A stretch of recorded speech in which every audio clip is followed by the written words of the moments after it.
for Team Liquid, isn't it? Like Gokun, Daniels, obviously some of the biggest names when it comes to Brazilian CROSSFIRE, but Riyadh and 7-7 have also had some pretty impressive performances internationally. Y is a name that we've also seen kind of popping around as well. So this is by no means a weak roster, by no means an inexperienced roster at all. But yeah, I would have probably hoped for a little bit more against that Q9 lineup as well. They did go down 2-0 there, and they obviously find themselves here in the lower bracket final against ROC. I do still have Liquid as the favorites for this matchup, but I would echo your sentiment that I think winning CROSSFIRE at Esports World Cup is going to be a very, very tough ask for Team Liquid. So, in my mind, Team Falcon's looking pretty good for that Club Championship trophy, but that's a discussion for perhaps later on down the track as we now start to zero in on this particular matchup between Team Liquid and ROC Esports. Obviously, with the introduction there, I highlighted the importance of this one for ROC, right? Just for the West League as a region, they are the last representative, but for ROC themselves, they did not fail to make it out of the group stage and into the playoffs in either of the international tournaments last year. Not at the Summer Championships, not at CFS. They were able to make top 8 at both of those events. And so once again, they're looking to do that here at EWC. A win against Team Liquid would at least equalize their result in what was the equivalent event at this time last year, the Summer Championships, where they were able to make it into the playoffs for the first time. But now the expectations are certainly higher, so does that mean the pressure is also a little bit higher on the shoulders of ROC Esports today? Yeah, and the biggest thing is, like, I mean, we get to go into the Veto a little bit because, again, we see that the first map that's going to be played is the pick of ROC going on to Port, which, again, we know that we saw in previous matchups that, yeah, they were able to push, Q9 into an overtime situation where they were able to make those 4 rounds in a row, making it a little bit a closer affair, but really they weren't really able to get much done once they got to that overtime stake. And we haven't seen Team Liquid play this map yet here at EWC, but we do know that in their map pools, domestically, it's a strong map. So this is really a big question mark in the sense that ROC, I would imagine they must have known this, but we'll see if maybe them getting some of the extra practice reps, the official matches here at EWC, might just give them enough an advantage here. Yeah, very, very intrigued to see how this matchup does play out. I think there's a possibility for both of these teams to walk away with a victory. It feels like one of the closer matches that we have, at least on paper today. So we'll wait and see how it pans out. ROC have been traditionally very, very strong starters in their opening couple of games here at Esports World Cup. So if they can maintain that, if they can get off to a good kickoff lead here on Port, then maybe there is something to be said for them. A couple of pivotal players to keep an eye on in this one obviously was highlighted by the desk as well. Snare and Gokun, the 2 snipers for their respective rosters. Do have 7-7 taking the secondary sniper role here for Team Liquid as well. But one thing that I wanted to sort of touch on there as well, we do have a bit of a slower round to kick off things here. The analyst desk obviously comparing those 2 players. The way that I would define the 2 is that Gokun is a closer and Snare is an opener. Correct. Snare, a lot of the time, as you can see in a round like this one, he's looking for these opening fights. He's put in positions by ROC to essentially take the first duel and hopefully win it and hopefully give ROC the 5-on-4 advantage. Whereas for Team Liquid, and for Gokun particularly throughout his career, he's been set up as a closer. He's been set up as the player that's alive in those clutch situations, and typically he's been very good at converting those. So there is a bit of a dynamic between the 2 snipers that will potentially not see them actually face one another in a lot of opening duels, which is what you would traditionally expect from the snipers here at CROSSFIRE. Yeah, and there you go. I mean, you see that Snare was trying to, again, go for that opening duel, and that kind of goes right into the point that Sneaky made and said, look, like, he was pretty stubborn. He has to remove that aspect, and just, again, he can still play his style, but he has to find a way to be a bit more creative. But this time, he does get bested by Gokun this time around, and now Liquid, they've been able to do some extra damage as well. You can see Danimals has put himself into, GR spawn. He's just holding down mid here with the M14. He's already been able to take Horus down to some critical HP, already losing half of it. So now you can see, once again, ROC getting ready for the execute. The plan of attack here on the A site, but they do have to worry about Ryu Zhao. He's close on by. Y's close onto this as well. He might have got spotted, but Ryu, he is going to get caught here, and this is just a back and forth affair. The bomb's going to get dropped with 9 seconds remaining. It's got to be all over. They have to get these kills, but Totson, you got to find it now, and he does with time to spare. That was huge from Totson. There was no other way that ROC was going to win that round but that flank from Totson. He had to get both of those kills, and he did. Perfectly timed. It is really touch and go for a moment there, but this was just beautiful from Totson. Kyle, I know on the analyst desk, has been really singing Totson's praises as far as being a player that steps up on LAN, and that has been another example of it. So ROC do take the lead, 1-0 to start this series off. They draw first blood. But it is early days indeed, so there's a long uphill battle for both of these teams to close this one out. Yeah, you know, the biggest thing that I definitely agree with Kyle, and I think it's a really good analysis that he brought into it, is that let's not forget about Summer Champs, where Totson, he was the guy that was pulling up the clutches. He was the guy that was motivating the team. He was the one that was able to get them into overtime scenarios. Like, he really did put up a lot of big effects here for these guys. So seeing him just play that lurk role to the perfect execution is exactly what you want to see. Good trades back and forth, the Snake and Horus combination, but they both get removed here from 7-7. He's able to just put everything to sleep, and now leaving it once again for Totson. He gets put down as well with a one-tapper Reno. Yeah, that's a sharp shot.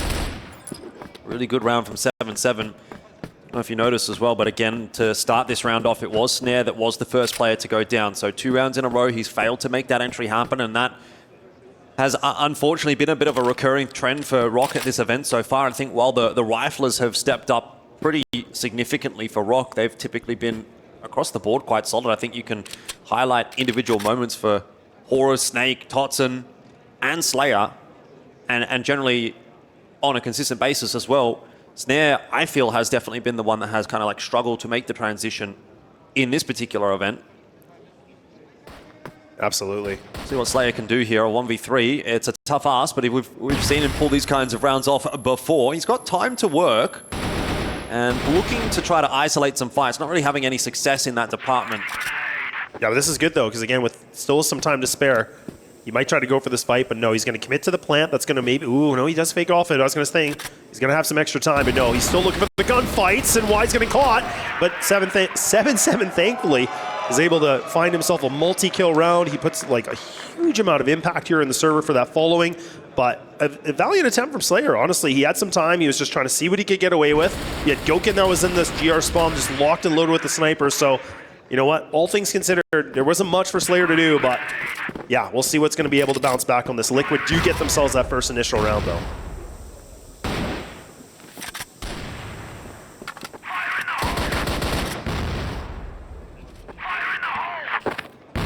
Stalemate to start off round 3. Smoke in the way of ROC. A hefty defense on the B side of the map here from Team Liquid. Yeah, this is nice. 4 players. They're kind of retreating a little bit here. Daniels is going to reposition himself, but this is decent. Wow, I can't believe it, but look at ROC, like just like that, a blink of an eye. They find that triple kill. The 4-player stack, it looks so good from Team Liquid, but now it's been kiboshed, it's been taken away, and now this gives the slightest advantage here for ROC. But Danimals, he's hungry for it, and he is able to get gifted 1 kill, but an immediate trade from Snare. Not necessarily the opener, but at least he finds something. Well, speaking of openers, speaking of closers, this is where Gokin typically does his best work. He is left alive solo as that last player for Team Liquid to try to clutch it out. The 1v2 is his duty. I'm very worried about this push through mid. Obviously, time being a factor, ROC could have actually worked their way back into middle, which they are now doing. Gokin being very patient. Not spotting anything outside of B, starting to think about the possibility that they're committing over towards A. So, see the cogs are kind of turning in his brain, trying to analyze the situation, figure out what is ROC up to right now. He's already on that pre-rotate. This is why Gokin's so dangerous in these clutches. He's very intelligent, but this time, not quite expecting Snare to be playing such an aggressive angle. And Snare gets the better of him. And that gives ROC the 2-1 lead. It does, yeah, and again, really good, composure here from ROC. Handling themselves a lot better here in these kind of, 2v1 situations, because they easily, from what we saw earlier on in the tournament, where they kind of get a little bit antsy, they play a little bit too aggressive, and they kind of give up some, bodies that they shouldn't. Ryuzao now is going to push himself through into mid, deep into this control. This is a power position. Snare kind of expecting something maybe. He's just spamming away through mid. They might not expect him to be here. Why would they? Horus, oh, he jumps right over him. Ryuzao, he could have a field day, but no. Horus is able to find that opening duel. The aggression from Team Liquid has been shut down and removed here for round number 4. Yeah, this is looking really, really good for ROC. I'm loving it. I don't know that I was expecting it necessarily, especially after the first game of the tournament that we saw from ROC, where they kicked off so well and then kind of just fell to pieces. I was thinking, oh no, ROC might not be it here at EWC, but fairly consistently we've been seeing the Riflers deliver. And again, another pretty good round out from Horus there to open this up, and maybe another nice one from Slayer to close it out. As Danimals is left wanting for more. He's very low. This will be if things go to plan, a 3-1 lead for ROC on the BL side of Port, which is a phenomenal start. You can see why they're picking into this map, because they're so comfortable on the BL side at the moment, and real pressure on the shoulders of Team Liquid at the moment, considering, you know, the club championship implications of not just this match, but the rest of the tournament for them if they can get through it. For ROC, taking advantage of that. Pressure mounts for Team Liquid. It really does, and again, I think it comes up to that debate, and you know, I think there's always the big theory about, you know, when you're a team that has been able to play some officials very recently on a map, does it give you the advantage? And I'm going to argue it does. Like ROC right now, it feels like their rounds are looking a lot more fluid. It feels like they're actually doing the right things. When they were playing Q9, let's not forget there was a lot of mistakes they were making early on, and that's kind of the reason it had to go all the way to overtime and then eventually leading to the loss. But right now, we're seeing these improvements being made very quickly, realizing that, again, everything is at stake here for the deciding match. Whoever loses does get their key crushed. So now, ROC historically being a team that likes to get the pressure and being the backs on the boards, maybe that's just enough for them to get this thing done. They're going to try and hit the A side again. And I do think that they've kind of changed up even after those first couple of rounds. You know, Snare not being the player that's sort of trying to find the entries quite as much anymore. They're leaving that job to the Riflers, and that's working out a little better. Here's Goken to try to hold on to the A site. Gonna miss that shot. And his teammate Y goes down, which will mean the end of Goken as well. Should be an easy trade here onto Ryu Zhao, and that's going to be a bomb plan as well for ROC. Another really well executed A-site hit. Perhaps a bit of over-eagerness even from Slayer there in middle. Has actually brought this back into a 2-on-2 as Snare also falls, but it's comfortable because Snake has found Danimals. It's just 7-7 who is swung by two players at once. He can't do anything about it. ROC find another round. And they're looking really good. They're looking really good. I definitely agree with you here. And that's what I was kind of saying is, like, look, they've been able to get themselves a previous match where they took a loss. That was a very, very tough pill for these guys to swallow. And they are definitely now realizing, look, let's make all the right corrections. They've been playing such a solid BL side. They've been able to make this pretty much almost flawless. And now they're going to try to go through B main. But 7-7 once again. The problem child here against these guys, and leaving it just down to Snare here with a rifle. It's a quick round. It's over within, what, 20 seconds? And Team Liquid bounce right back into this. Yeah, it might be that the A site is feeling a lot more comfortable for ROC at the moment, and I think you're right in highlighting that 7-7 is going to be the problem at the moment for ROC. He seems to be the one that's really stepping up alongside Danimals. And they're holding over toward B, so if ROC are reading into that, they're going to try to pressure mid, they're going to try to pressure A, and continue to run away with those kinds of territories, more so than putting their eggs in the B basket. Goken try to get aggressive in this round. Not feeling like he's having the impact on this game that he'd want. Only 1-4. Yeah, it's good work from ROC. Again, you know, we talk a lot. There was the desk was talking about the head-to-head of Goken and Snare, but the biggest thing for ROC is, you know, Snake being able to call the game and saying, look, how do we isolate him? How do we remove Goken from the equation? How do we make him not as impactful? And so far, the 7 rounds we've been through, they've been able to do that. Even right now, Snare, look at these guys. Both the snipers just, again, looking at each other at different angles. Who's the one that's going to get a little over-eager? Who's the one that's going to just overextend just a little bit too much? And now Snare, he actually does get caught here with some significant damage. I'm not sure how he was able to be found here. He's still alive with the skin of his teeth. But Ryu's out with a perfect spam through GR spawn. This is getting a little bit awkward and different now. You can see the 4 players in warehouse. They're ready for the execute.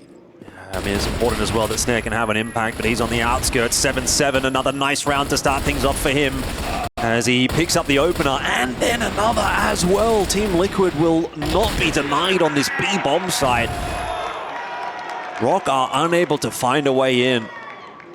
Yeah, this is where they got to change the game plan. Like I just talked about, you know, okay, look, we're going to isolate Goken. That's not a bad thing, but now you have to figure out, how do we remove 7-7? Like, this guy is sitting at a 12-5, single-handedly carrying right now Team Liquid. No one is even close to him right now. Danimals arguably with 8, but again, everybody else is kind of sleeping behind the wheel. So if they can find a way to take out 7-7 in the rounds early on, it's going to really catapult ROC to getting back into winning ways. Just go somewhere else, bro. That would be my argument. Walk A. He's not on A. He's on B.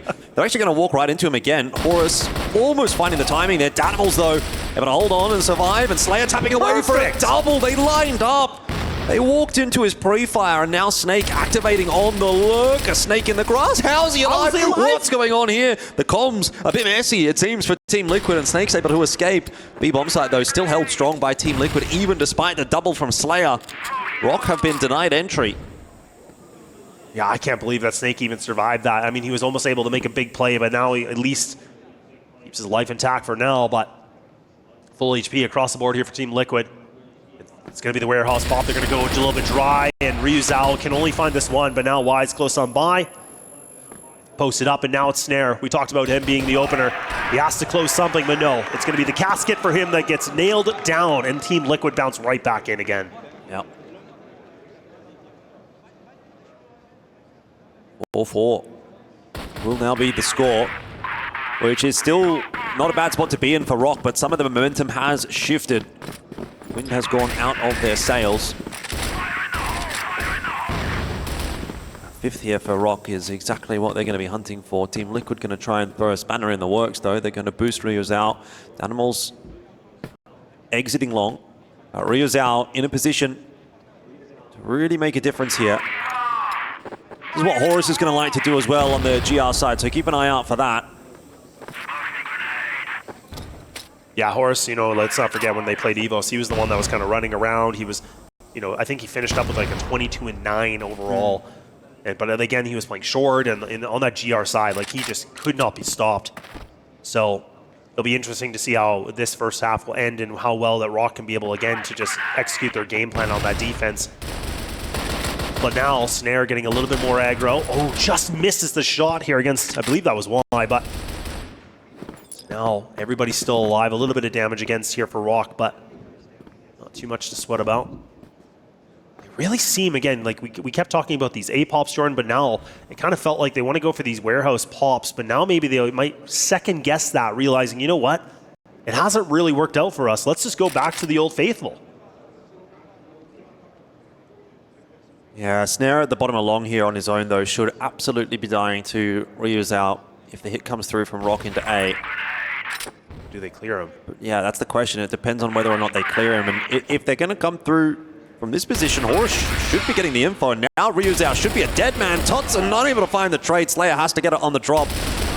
And that's just too much, it seems, for ROC to handle. Riyadh in a bit of a one-and-done position, but he gets away with 2, and that's a huge problem for ROC as they're still trying to fight their way in. Slayer solo 1v3 is now back to a 1-on-2. He could make this happen. Oh, the timing again. Slayer, the clutch master, gets the final round of the half for ROC. That's exactly what you want to see. And again, that's what we all were talking about, saying like, look, you know, Neo made a good point. He's like, look, he's a strong rifler. I've been saying it all tournament. And that's exactly why. The reposition, not going from the top, it goes all the way around. Why would they ever expect that?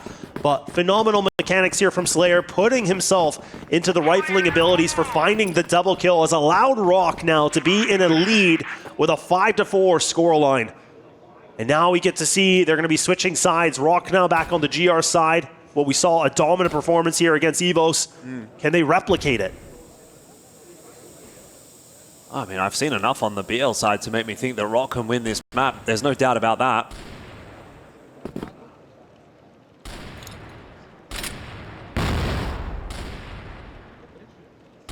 The video graphic at the top of the screen there says Port was Liquid's pick. I recall the original video graphic saying Port was ROC's pick, which would make sense because ROC has been picking into Port this whole time. I believe so. Get some clarification on that. Yeah, it might be just a little bit of a... If it is indeed Liquid's map pick, then that's really bad news for Team Liquid that they've given up 5 rounds to ROC's blacklist side.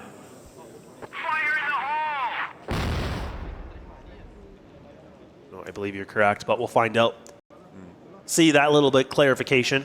I would have thought it would have been ROC, just considering, again, they have been able to play the officials, and to me, that makes the most sense. Now, Horus, oh, he's got to put that HK to work. He misses the first couple shots. Oh, yeah, why not? A little bit of a drive-by will do. And IGL Danimals now will be taken away here for round number 10.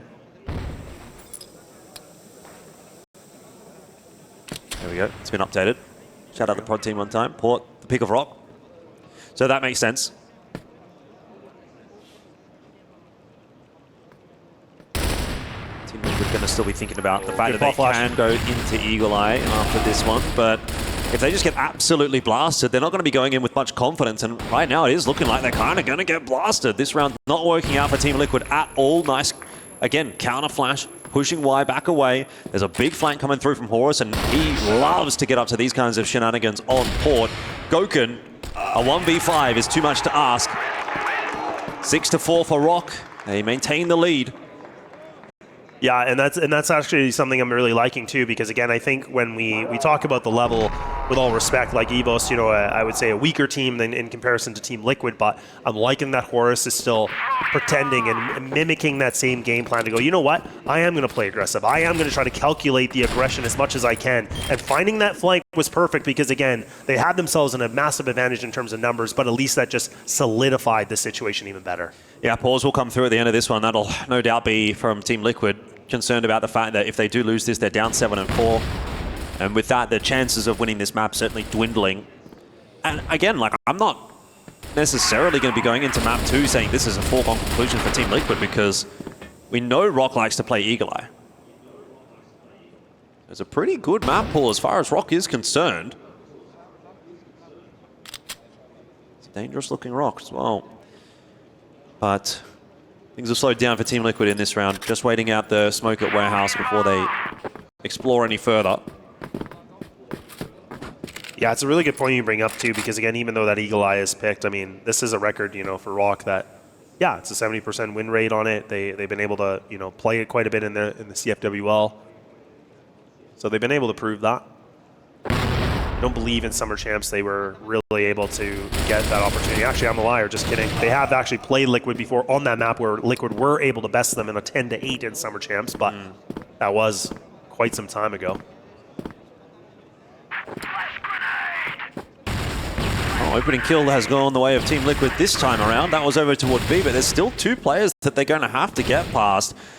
I don't even know, is this a fake maybe from Team Liquid? The C4 certainly not committed to the B hit. ROC not convinced either. Snares found Ryuzao over toward A. Danimals is going to go down to Tots, and I think ROC are reading this. They're aware. They know that this is not a B commit. And so Horus is going to stay sitting on A. He's trying to figure out what's going on over there. Oh, their second check. Snare in middle. Snake there as well. Everyone's going back and forth.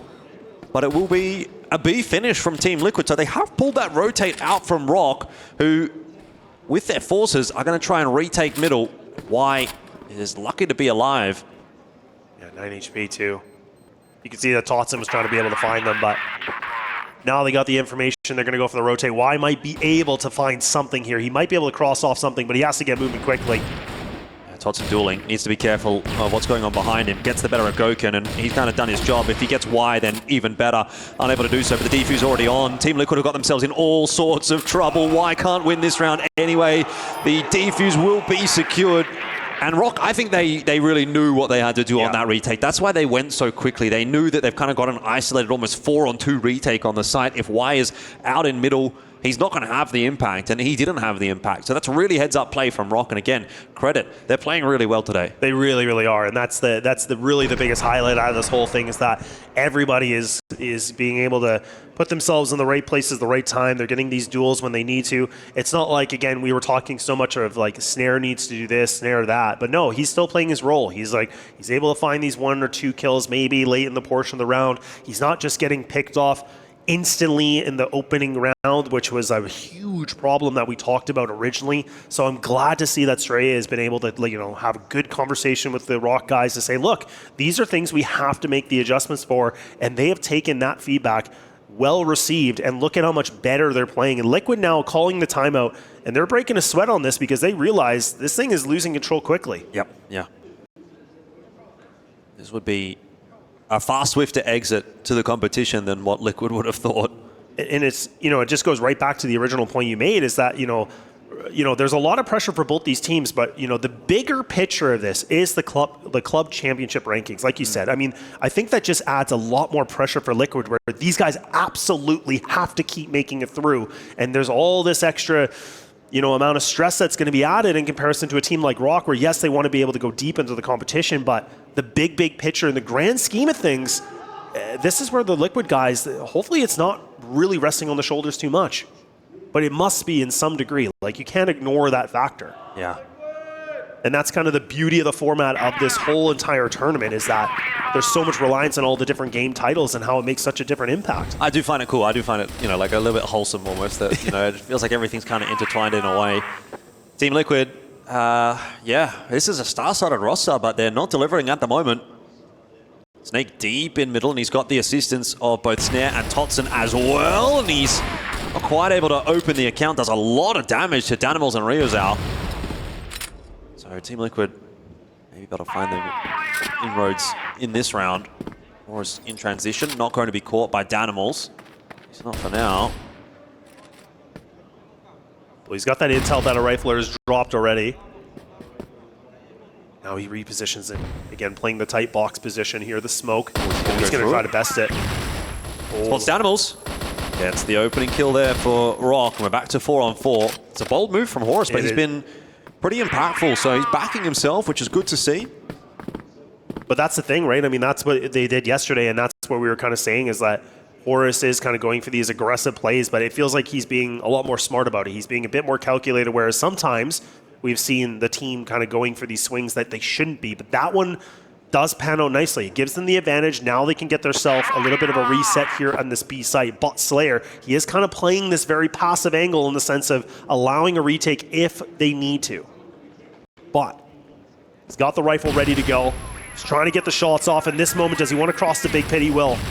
And now his teammate's going to be joined. Totson's here with him. They're blind. They're caught here with the flashbangs. But Liquid is still struggling to clear the site. Trying to hold this position to make that retake possible for ROC. They don't actually need to deny the bomb plant. They just need to enable the rotations in, which they have done so. Unfortunately, Horus has gone down pretty early on in the piece, but Snare and Totson again. It's Totson for the double, and then Snare chimes in with one of his own, and it goes in the blink of an eye. Another round to ROC. Man, you just can't ignore right now. Like, there's the two players that we didn't really talk about Totson, but the fact that he is just putting up these massive kills. It's not even like the flashy duels. It's the fact that he's able to find these 2 kills when there's executes happening. He's able to just put himself in the right place, the right time. Like, you can see right there, he's in the side of Big Pit, and the fact he finds the 2 and Snare's just able to get a 1-2 combination in conjunction with that just allows them to pick up 4 kills within what, 5 seconds? Aggressive push from ROC. Not really being watched for by Team Liquid. I mean, 7-7's kind of keeping an eye on things. Nade's going to go through. 7-7 is going to eat a lot of damage off that nade. Or 2. ROC are happy with that. Nade exchange over on the B side of the map as well has tagged Y up pretty substantially, and ROC have walked away from all that with nothing, not even a scratch. Horus now maybe copping a little one, but they're very happy with the proceedings so far. So another good start to the round for ROC. Well, let's not forget too, when we talk about just the macro of this, in the sense that they're, putting some aggression onto it. Now they fall back and reset the GR setup. I love this because, like I said, for Danimals to be calling here on the BL side, now they're going to have to go, okay, look, like they might be pushed down A. We don't know.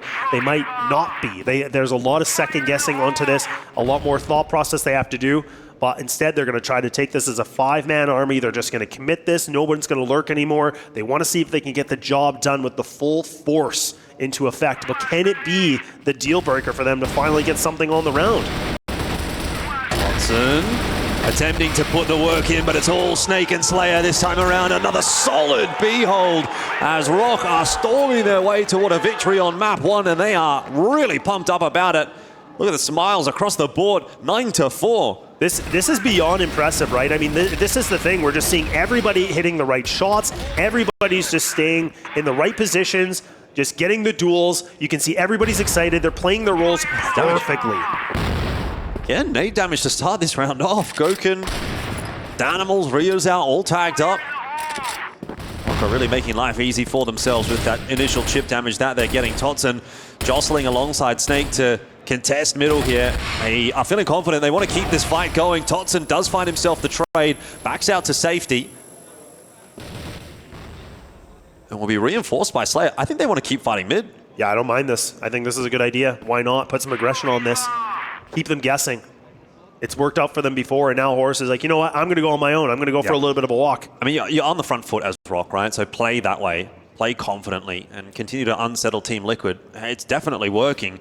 Snare and Horus on the side, but both go down. Great shots from Danimal, stepping up when it matters, trying to keep Team Liquid in this game, and probably has done enough with those 2 kills to ensure that this round should be a win for Team Liquid.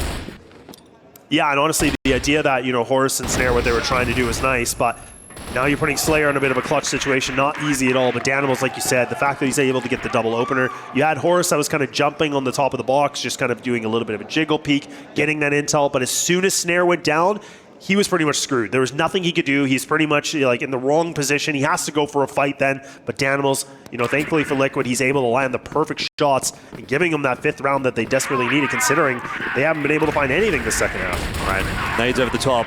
Much faster round out here from Team Liquid. Snare, Horus both getting tagged up, but the kill comes through from Horus. He needs more than that. Alive? He's lost Snake, but Snare also still alive on the site. They are holding strong. The fort is closed and the rotation is coming through. The reinforcements of Slayer will be good enough to find Gokun. Maybe not. Ryuzao was the one to go down. Gokun also falls. So I am proven correct, vindicated in the end, and I think ROC are as well, as it's just 7-7. He'll fall to Slayer, the flank too strong, and Port also too strong for ROC.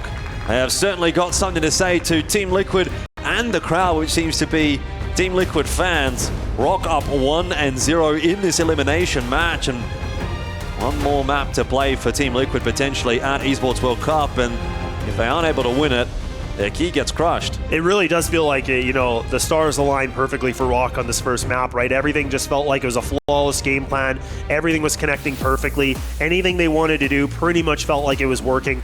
Everybody was getting the kills. There wasn't a weak point. There wasn't this anchor of someone that's really not contributing the weight. Snare playing his role to the role that he needed to, just getting these kills, being able to be the support as much as possible, and staying alive, for goodness sakes, has completely changed this ROC team, which has made it even more of an exciting conversation here. Yeah, across the board, everybody putting in the hard yards for ROC. I mean, it was a bit back and forth to start things off, but you could see as soon as ROC got onto that GR side, they just started to run away with things. And again, that's why we're sort of reiterating so often that Port is a GR-sided map. It's really tough to get into these bomb sites. The B side was incredibly well held by ROC, and yeah, Team Liquid, they just didn't really look like they were in the contest much at all in that second half. So hopefully they're going to be able to have a bit of a chat here and figure something out for Eagle Eye. But, you know, I've already said I think Eagle Eye is not the worst of maps for ROC to be going towards. So they're a team that'll be pretty happy. They'll be feeling pretty good at the moment, and we'll find out if they can get themselves the T0 when we do come back for Eagle Eye.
Hello and welcome, ladies and gentlemen. My name is Dude Sandstorm. This is Danimals. This is Gokun, and I'm here with Team Liquid. This time, we're going to be playing a little bit of a meme game. So basically, I'm going to be showing you boys a picture, and then you give me a tagline for that meme. First one, this is our first meme.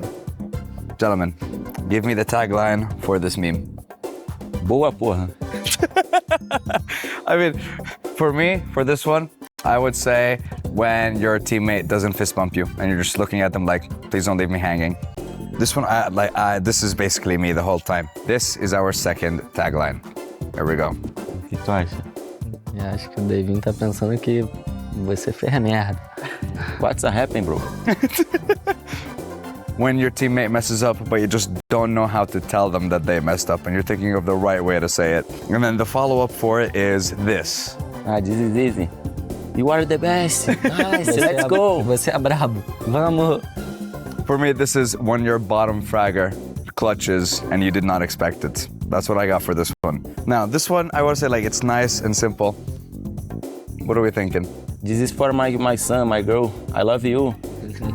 Plain and simple. I'll say for this one, I got nothing. But this next one, though, is going to be very spicy. This is you, Danimals. What do we got? Let's go. Let's go. Só falta pular o pulo. Also, yeah, that's kind of self-explanatory. Just let's go. And this next one, though, it's a little bit terrifying for me. This one is where I want to say like when you see someone fumble, they make a big mistake, and it's like the silliest mistake possible. This face is terrifying. This is scary. I would never want to see my teammate doing this. So what would the caption be for this one? Eu não sei, mas eu não gosto dessa foto, não. O time fez merda. Fala pra ele. Yep. That's honestly that's about it. When you see your team, I would say like this is a 4v1 situation, and your team loses the 4v1. This is the facial reaction that you would get. Yeah, very much so. Well, you know what, boys? That's about it. Thank you very much for helping us create some memes. Hope you guys had some fun, and we wish you the best of luck in the competition. And we'll see you guys in the next one.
It is getting hot here at Esports World Cup, and that's bad news for Team Liquid because the water is starting to boil and they may soon be turning it to gas and disappearing from the Esports World Cup as ROC have them with their backs against the wall. It is 1-0 favoring the team from the West League. The good news, of course, lads, is that we are moving through to Eagle Eye. It is the choice of Team Liquid, but the way things are going, eye test-wise, ROC are definitely looking like a good enough team to 2-0 this matchup and knock Team Liquid out of the Esports World Cup. Yeah, it's really surprising, to be honest, how I felt that Team Liquid really did not feel like they were playing their game. It felt like they were gasping for air. It felt like they were in the wrong end of the pool. They couldn't really swim, and it was ROC that were really just doing laps around them. It felt like, you know, it was a whole other territory, but we'll have to see if, you know, Liquid have been able to showcase something a little bit different. I mean, yeah, domestically with a 7-2 record and showing us that they have, you know, some pretty decent results on it, but that's pretty much the exact same storyline here for Team ROC, is that they've set themselves at a 7-3 record,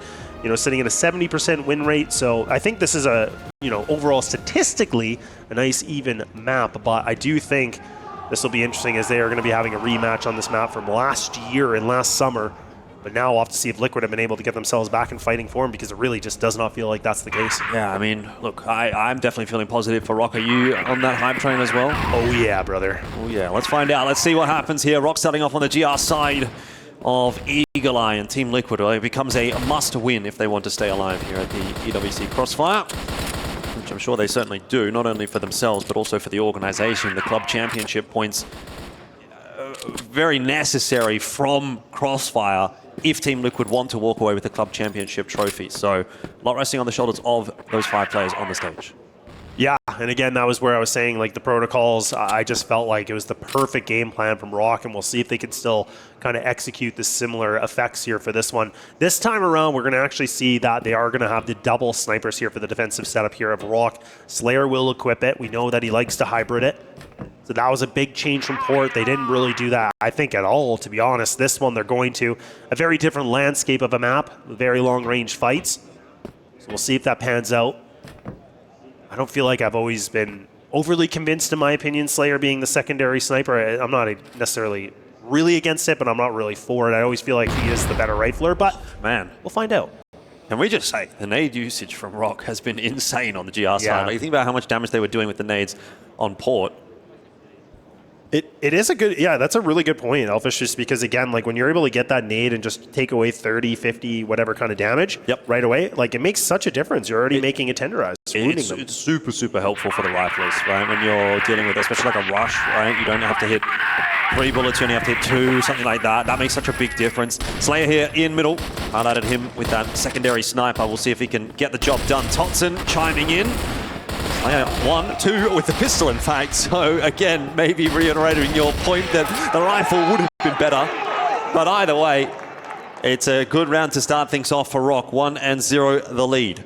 Yeah, a really, really nice amount of work here for ROC. And again, you know, when we talk about them on this map, like, it's a pretty neck and neck. Like, when we talk about their overall history, I mean, they sit themselves at about a 59% win rate on the GR side, whereas they are, you know, sitting at that 57.5. So again, very comparable. So pretty much a well-balanced amount of effect here for both these sides.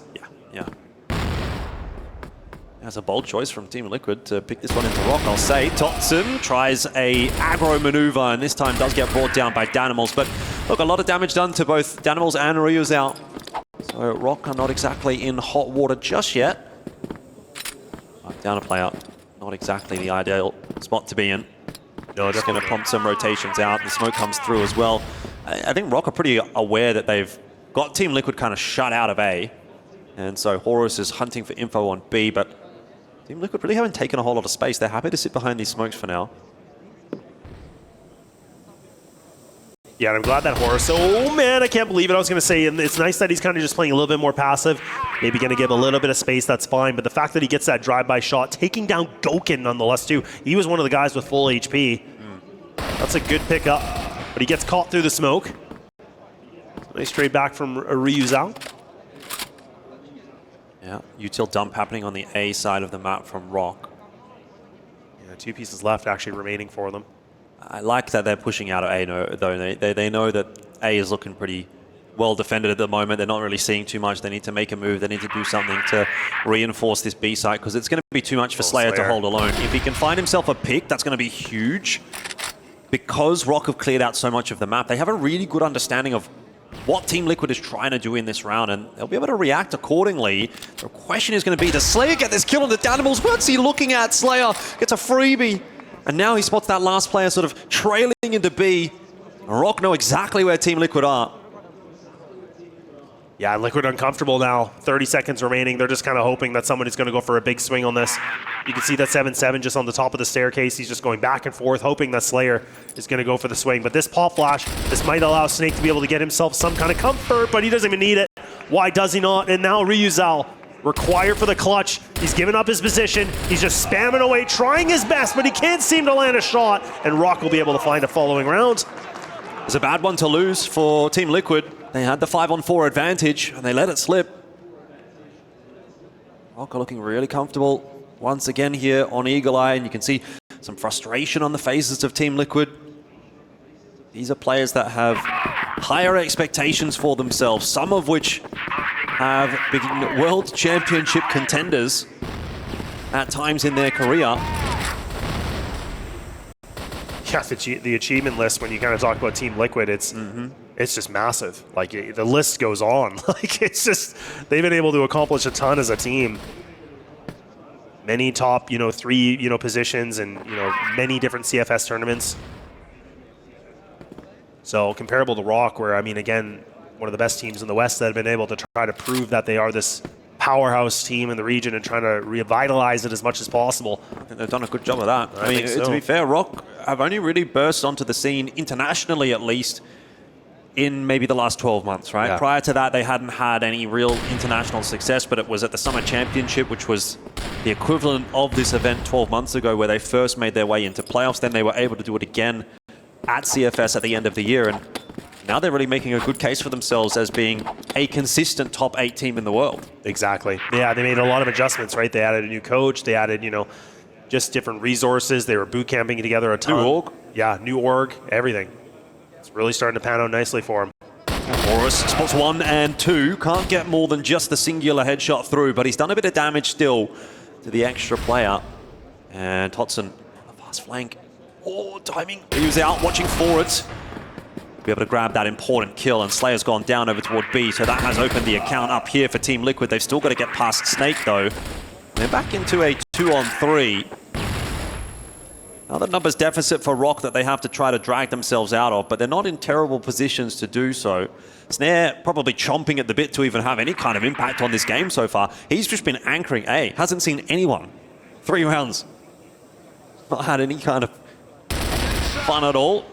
And he may not, because Snake's kind of killing everybody at the moment. Yeah, that's really awkward, because Ryuzao, again, like, he could have gone underpass on that situation maybe, and he would have been better. Instead, he goes through Hotel, so gives up himself, and now making it to the 2-and-2 situation. The bomb is going to go down, and now Y, again, just kind of floating in the back skirts here, but Goken is just going to lock and load the big green here behind the train and see what he can be able to find, but you have Snake and also Snare alive on this one. A desperation for Team Liquid. A shot miss right now creates a bit of an opening, but Goken does get the one, so now it's all of a sudden down to the 1v1. Y versus Snake. The IGL of ROC cannot seem to prevail, and Liquid will be able to get themselves back in this game at least. Yeah, it was going to be a really tough one for Snake to win. Time was ticking away. He had to take that fight, unable to win it. So Team Liquid on the board.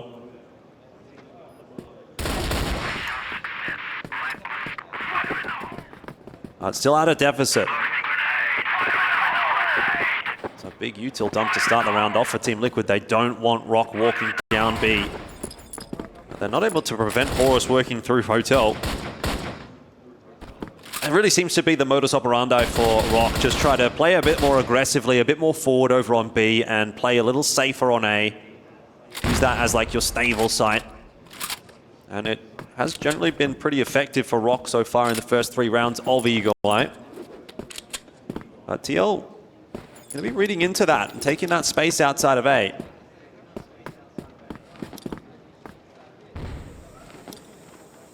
Yeah, and this has kind of been the typical setup a little bit here from Liquid. They like to just sit behind this tower. They just kind of wait things out. Now they're going to get the nade, a little bit of an execute. So it might even just be the full, exec onto this A site. Some good smokes that's going to block off of the right corridor. But 3 players from ROC ready to go. A player close in mid, that's going to be Horus. And Totson trying his abilities, but he can't seem to land any sort of damage at all. And now Liquid have been able to find themselves an opening. Snare now, someone that's been quiet this entire tournament, is now needing to turn it up. Couple notches, takes down the bomb carrier, so now he can even reposition himself. Beautifully done. Goken just waiting. He's just hoping that he's going to get run into the scope, but Ryuzao will be the one to find him with a rifle, leaving it all down to Slayer by himself. For a clutch situation again, Elfish. Yeah, retaking with the TRG, not going to be an easy task. Really a retake yet, though, as the bomb has not been planted. So worried about him. Goken peeks the exact angle that Slayer had been watching for like 30 seconds, just as Slayer decides he's not going to watch it anymore. So that'll probably be around for Team Liquid. I wouldn't be surprised if ROC just used this as an opportunity to have a bit of a chat. Yeah, he shouldn't expect, I believe that's Ryuzao. He sees Ryuzao, he saw him. Oh, he did, but oh no, he's kind of biting into it. I don't know if I love this, but he might be able to slip away from this. Yeah, Ryuzao's gone. Round's gone. Oh, he's hunting it. There was maybe a slim chance if Slayer would have got a free pick onto Ryuzao that he could have still had time to retake the site, but it was always going to be tough. Worst case scenario, it's given ROC a little bit of time to chat. Yeah, it does. I mean, it's a little unfortunate that Slayer got a little bit too distracted just trying to hunt for Ryuzao, but like you said, it was just kind of burning some time, allowing, for Snake to just talk to the boys and kind of go, okay, this is where we're going to change up a little bit. But very nicely done here from Liquid. They've been able to find a way to kind of bounce back into this, putting themselves back into a tie game scenario. And they've been able to handle this threat of ROC thus far nicely. Going to go for this hotel control quickly. This is where Horus actually has really showcased that he has played aggressive on this. He's been really just a menace in the server on it. But he's going to allow these guys to have it for the time being. But he is going to be at the front desk. He's going to see if he can be able to deny the entry. Say no vacancy at all here, Team Liquid. Dotson gets aggressive. He does some damage through the smoke. Now he might get overwhelmed, but Horus again and again finds the double kill. Just removing heads here from Team Liquid, and he's done his job, and now 7-7 and Goken, the last two remaining players with 1:35. They have a lot of work cut out for them here. They have the C4 on their back, but they are desperate for a kill. They need to be able to find something. Snare just runs right into the scope of Goken, so it's a freebie, and all of a sudden a 2-2. Yeah, this C4 still has to transition all the way up to the B side, and Goken is so deep in BL spawn that this could still go wrong in transition. I mean, look at the HP bars of Team Liquid. Goken only on 30. That'll be an easy cleanup for our rifler. So this is a lot of isolated duels. ROC are not really trying to be too overzealous about this one. Just happy to hold their positions. See if they can find that pick.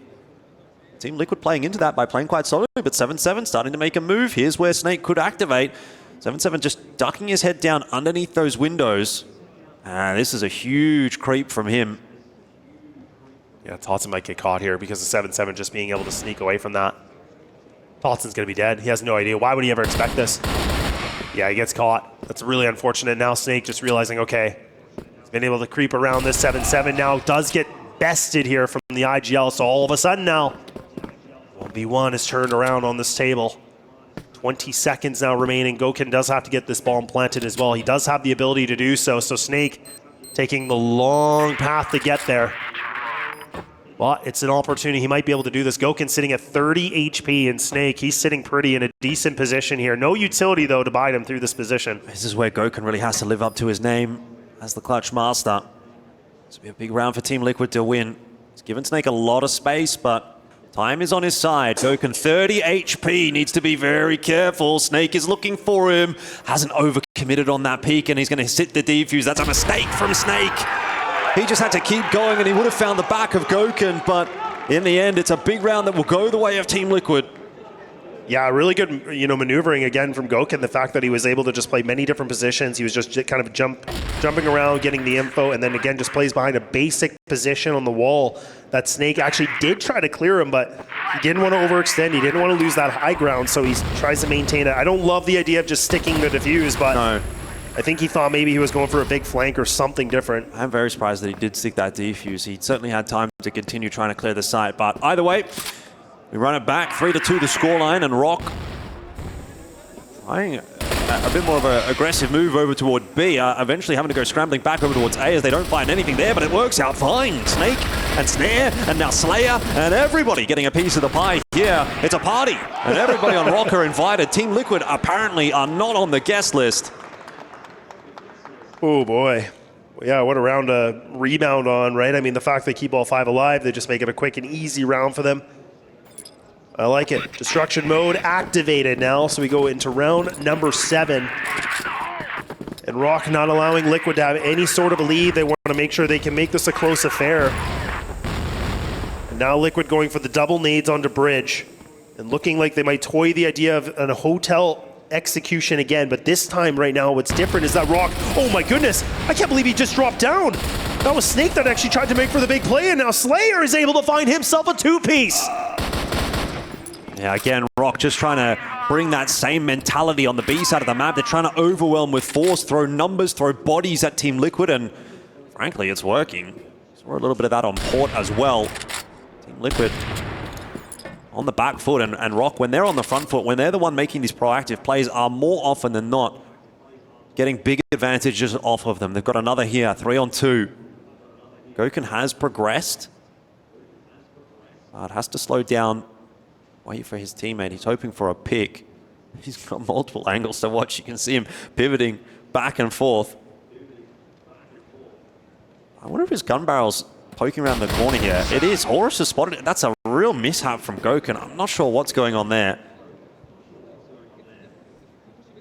Yeah, a little bit of a misplay. Now Ryu is caught in the open, and now ROC, no need for them to push onto this. They don't need to press on it. They can just play together as the system. And that should be able to guarantee them this 4th round here. Ryu's just desperate for somebody to get a little over antsy. He's hoping somebody's just, again, going to overstay, or overextend their welcome, I should say. But again, now they can talk as a group. They can kind of figure out what they want to do. Danimal's probably having a lot of words here for the Liquid crew, what they need to do differently. Oh, Ryu's actually been able to make it across. That's very interesting. He just got it with a sliver, like a pixel. He just makes it through, and they just missed him. The jig's going to be up pretty soon, though. I mean, with 20 seconds left on the clock, ROC are going to go, well, if he's not on A already, he's probably not coming A. So they're already kind of half rotated through BL spawn, through middle, over toward B, which will give them an extra couple of seconds to work with on this retake. But awkward if Snare goes down. Luckily, he's playing a really difficult angle to clear, and that's a wise position for him to play. He doesn't really have to do anything here. He's just got to leave the rest of this job up to Totson and Horus, but in the end does decide to drop in and take the kill. And that is a 4th for ROC as they take the lead once again.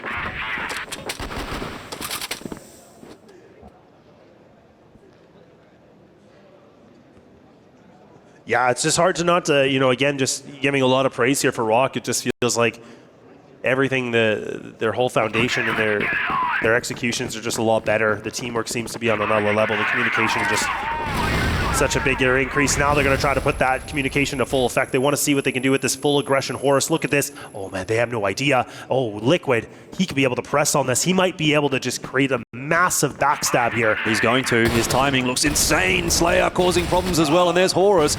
Only good for one, but he gets the info. Slayer, how has he not been able to find himself a frag there? I don't know. Gokun got Snare in the meanwhile. There's a bit of a mishap for ROC.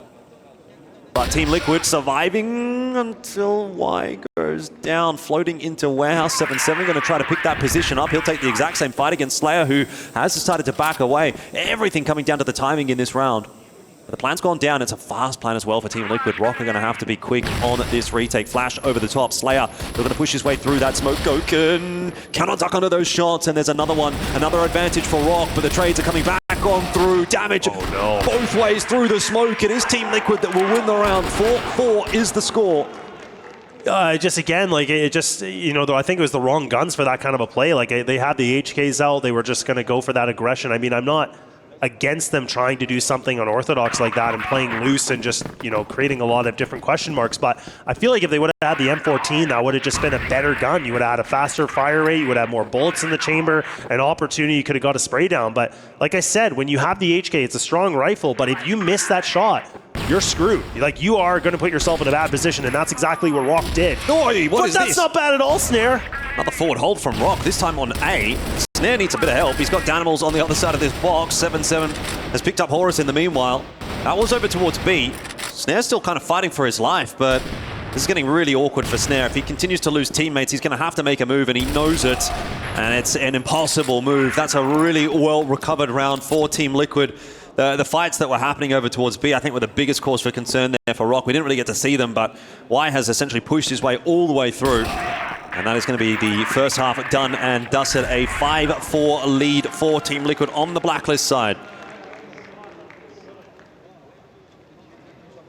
Yeah, a good rebound from Team Liquid. The fact they're able to, again, just considering how fast that, you know, ROC were able to put some good rounds in their favor, and then Liquid were able to make this into their favor with a 5-on-4 or 5-4. It's definitely a great deal. But now things are going to be switched over. ROC going to be on the BL side. Team Liquid here for the GR. Single sniper here available just on the BL side right now for ROC. And a double here for 7-7 and Gokun. They're going to try to double boomstick this to see what they can get away with. Pretty standard stuff. We saw the same from ROC on their GR side. So picking up that secondary sniper. B, the avenue of choice immediately for ROC, and it hasn't gone well. 7-7 striking With that secondary sniper that we had highlighted, it's Horus to go down early on in the piece. Dotson trying to clear out Hotel. Does not see Danimals through the smoke.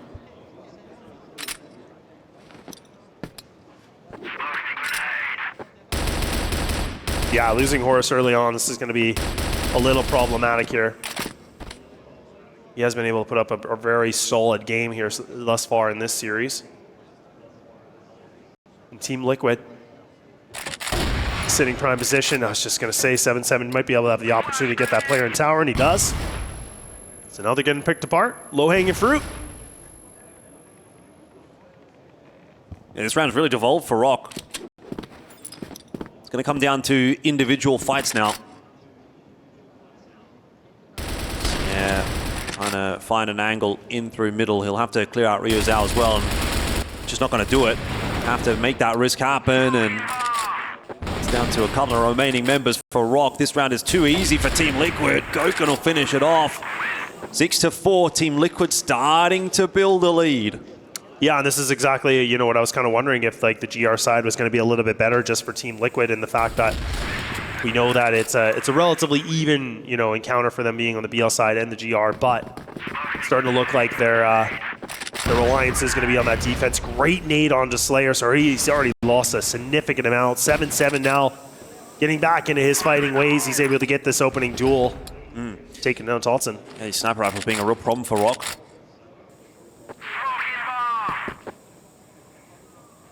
Opening pick going the way of Team Liquid. Slayer's also opted for the TRG in this round, so double sniper to try to make some entries happen. There's a good kill from Horus. He's going to open up bridge and the avenue in toward B. Flash goes through. That was from Team Liquid, but it's not going to slow ROC down all that much.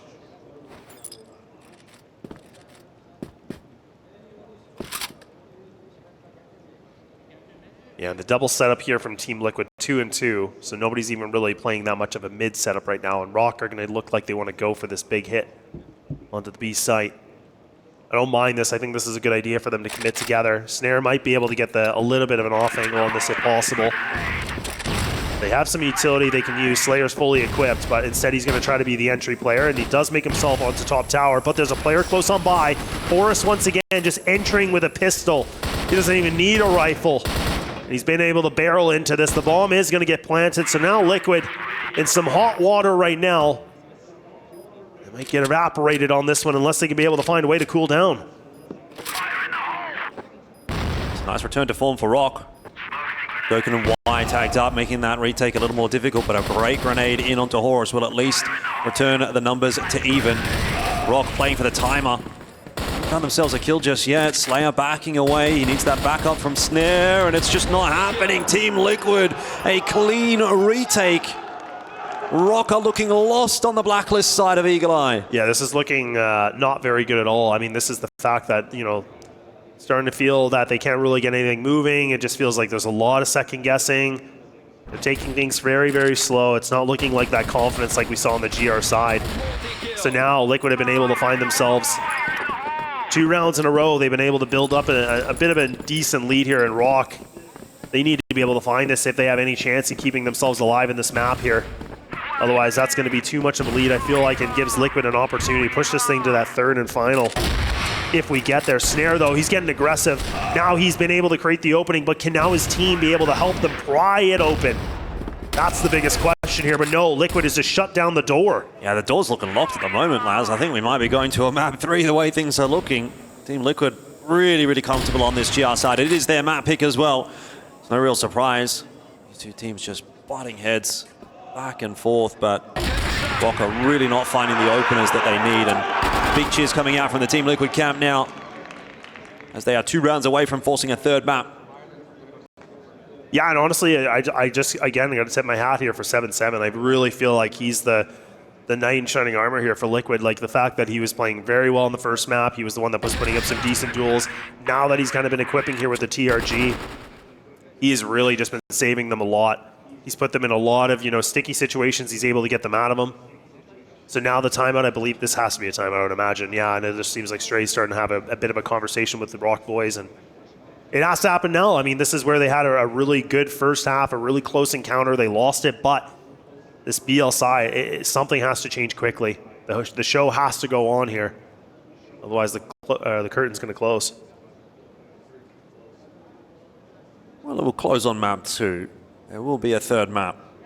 Compound has certainly been a bit of an eyebrow raiser for ROC throughout 2025, a map that has even been a little bit problematic domestically speaking, so not sure how much I fancy their chances there.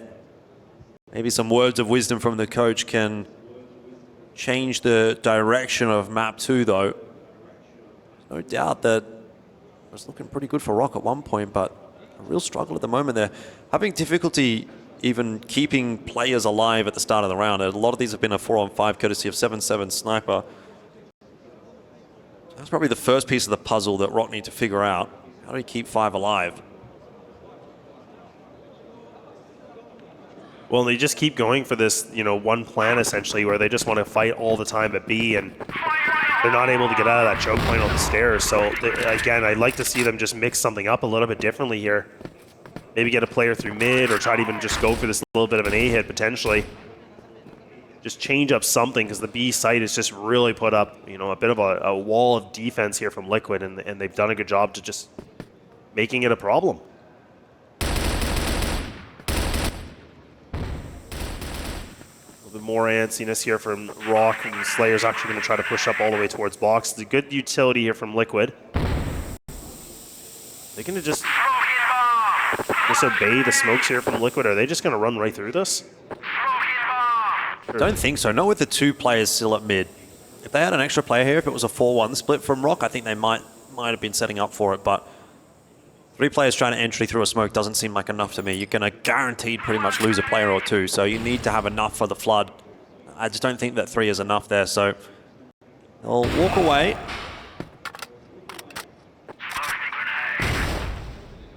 Yeah, good kill. So now they've been able to find out something here with 7-7. So again, a big threat has been removed here from Liquid. Now it's a question of ROC can be able to, you know, take advantage of that opening duel against someone like that. A little bit of damage against Ryu, or so Danimals, my apologies, but Snake really wanting to contest this mid control. I mean, he technically could be able to slip away into this quickly if he wants. Oh, surely. They're going back for a B hit again here. Oh, what? I'm sorry? How does that happen? A USP double entry from Totson. Why the heck not? Now Slayer's been able to communicate that Y is hot on the heels. They know that he's there, and he's trying to be able to help his teammates, and there he is. He can get the job done at least. And now Goken, wow. He doesn't seem to have an answer either. All right, well, I mean, that's one way to win a round. Unfortunately for ROC, you're not going to really be able to rely on that more often than not. You know, it shouldn't be that easy.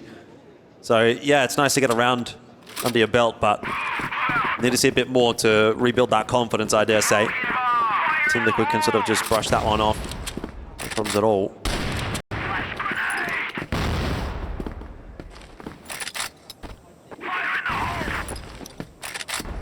Nice little bit of a nade. Almost 30 damage, 29.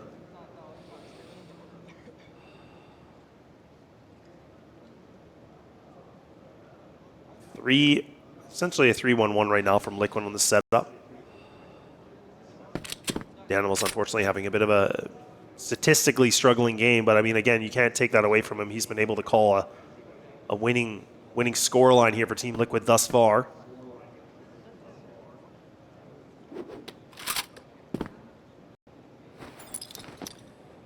Yeah, not over yet.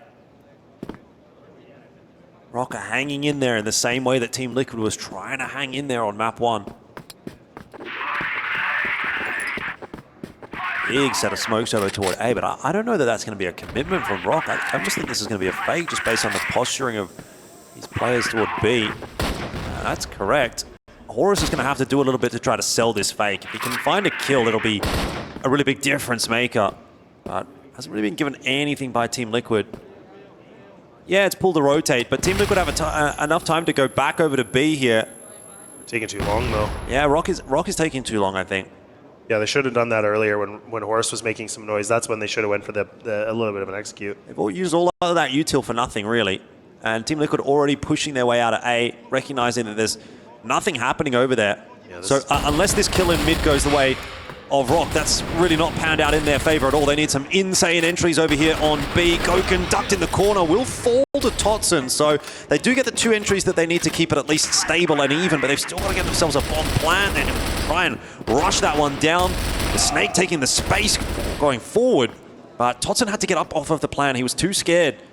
Now he's in the 2-on-1. Knows where Danimals is. Has to take this fight. He's only got 20 seconds. Has to try to isolate engagements and can't do it. 9-5. ROC are capitulating on map 2.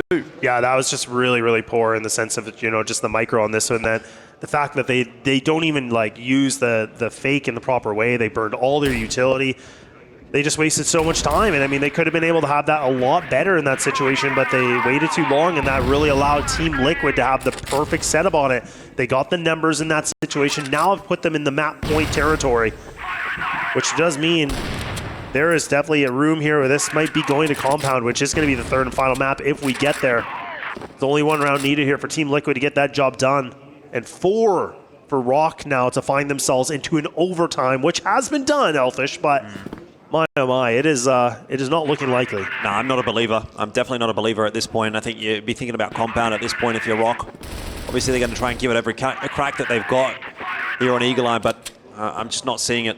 The eye test tells me Team Liquid are a bit too solid on this GR side. ROC have slowed it down again in this round. Going to be smoked off. They are set up outside of A. Toss their own smoke in. I think they're going to have to go here. They need to go while their util is up, so they might just have to go through that GR smoke. Horus will kind of lurk his way out. He's got a lot of space. He's got a big opportunity here to do some work, but covered off by that player below the stairs. It comes down to the trades of Slayer and Totson to try to get ROC into this site, but they're just not quite doing enough. Snare deep in onto the site. We'll get Goken though. Now we're back into a 1v1. 7-7 and Snare. Snare to try to keep the game alive for ROC on map 2. We'll get the self a plant here, and 7-7 was kind of just banking to see if, you know, Snare was going to maybe go for a big play. Go all the way around. Sniper versus sniper. Snare, that's what, again, a lot of questions at the desk, talking about somebody that's been very quiet, and this game and this series he's been able to showcase why he's been such a strong lethal weapon here in the CFWL, and now required for the clutch to keep them alive in this series. And 7-7 now a pistol to be able to solidify them to go to compound. Just scanning every option. The time is ticking, and that's going to be Snare. He's going to be teeing it off, and they will keep themselves in this game another round longer. 1 out of 4, eh? It's a start. ROC are a tenacious team. They're not a team that gives up. That is very true. One of the best known for us, that's for sure.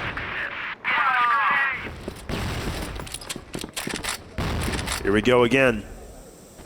Right back into it. Liquid an opportunity here to close this thing out. Pause does get called. And I would imagine that would be Liquid if they lose this round. I think ROC have already called theirs. Memory serves me right. Would not be a bad time for Team Liquid to have a chat. Still would have that 2-round buffer.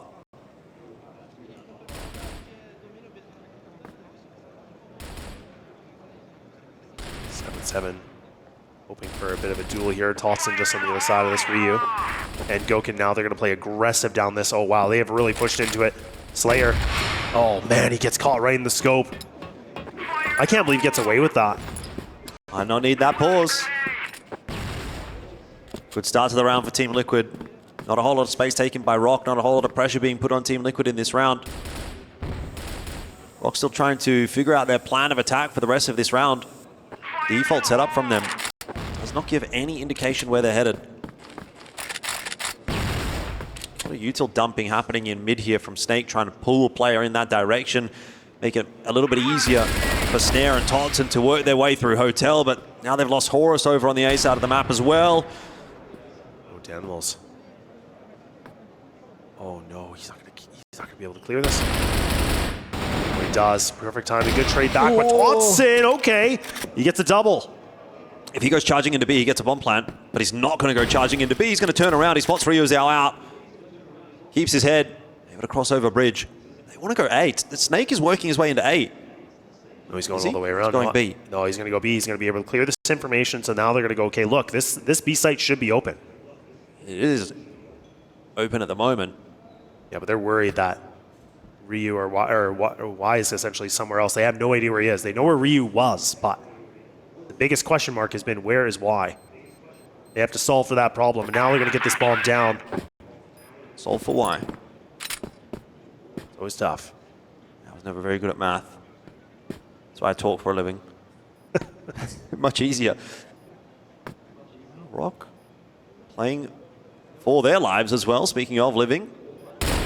Hold on in this map. Totson will go down. Now it's on to Snake Solo. The team captain, the team leader has to step up. The in-game leader has been good on an individual basis. And he is good enough again. 7-9. ROC hold on for one more. My goodness. And again, that's where I keep talking about it. But that M14, man, like what a difference maker that puts them in. It allows you to have that extra bullets. It allows that extra firepower. And the rate just being there in that kind of a close encounter, that just saved him, right? I mean, he was able to just kind of jump from the top ground, mid-air shot, and we'll get to capture right here. Absolutely beautiful work here from ROC to keep themselves into this. And the IGL, once again, still putting up massive stats that Kyle talked about here at the desk, and he's still able to do it here for day number 3. Definitely one of the better IGLs in the fragging department, and we are indeed going to end up needing that tactical timeout that was called at the start of that last round. So pressure on both sides, definitely. Still a harder way forward for ROC on this map, but Team Liquid are feeling it, no doubt. They are the team that, if they lose this map, do get eliminated from EWC. At least there's that buffer of map 1 for ROC, knowing that they can go to compound and fight again.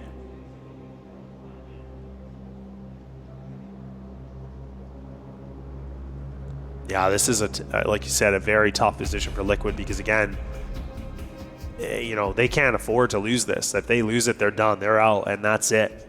And then not even just for CROSSFIRE, but even just the bigger picture like we talked about for ROC, like you said, a nice buffer in the situation if need be. But, you know, I think even just for ROC's sake, again, like we always give a lot of criticism about like a team that always makes it hard for themselves and pushing it always to the distance and long games and 3-map series. But for them, it would just feel even better to get some revenge against some former rivals, you know, from last year, to be able to get a 2-0 if they could. And especially this way, if they could get that 4-round into an overtime, what a way to do it. We'll find out, though. A couple more rounds to go to see if that could even be the possibility. You have to wonder that if ROC can actually put this through to OT, what is that going to do to the mental of Team Liquid? Could break them. Not there yet, not worth really considering. Goken's going to go down to Snare. He's fallen asleep at the wheel. Not expecting Snare up in the sniper tower. An advantage for ROC. Yeah, great position too, because even Danimals, he's taken so much damage in this round. So he's wounded. So that's going to give a lot of, you know, good opportunity for one of the rifles to find something. An easy, a bit of, essentially I think it's going to be one shot. And that's another good kill here from Snare. Talk about the impact. He's been able to take down Goken. He's been able to take down 7-7. Now Danimals is like, okay, I guess I'll try the sniper. I'm going to see what I can do. And now Y, he gets a 1 and done, but that's it. ROC looking like they are going to be able to get themselves that 8th round on the board, and we might just be going the distance here. That round's a little bit too easy for ROC. They can't expect or hope for something like that in this final round of regulation. You're not going to get a couple of kills from Snare like that every day of the week, but you'll take it, definitely. And Team Liquid, one more chance to close this map out. Will ROC falter at the final hurdle at the 11th hour? Or are we going to go to overtime?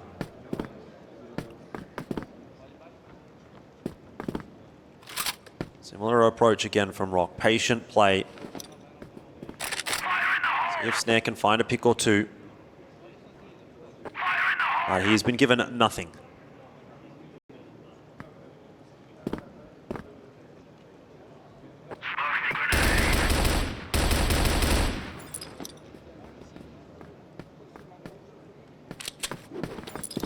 All the tension high now for both these teams.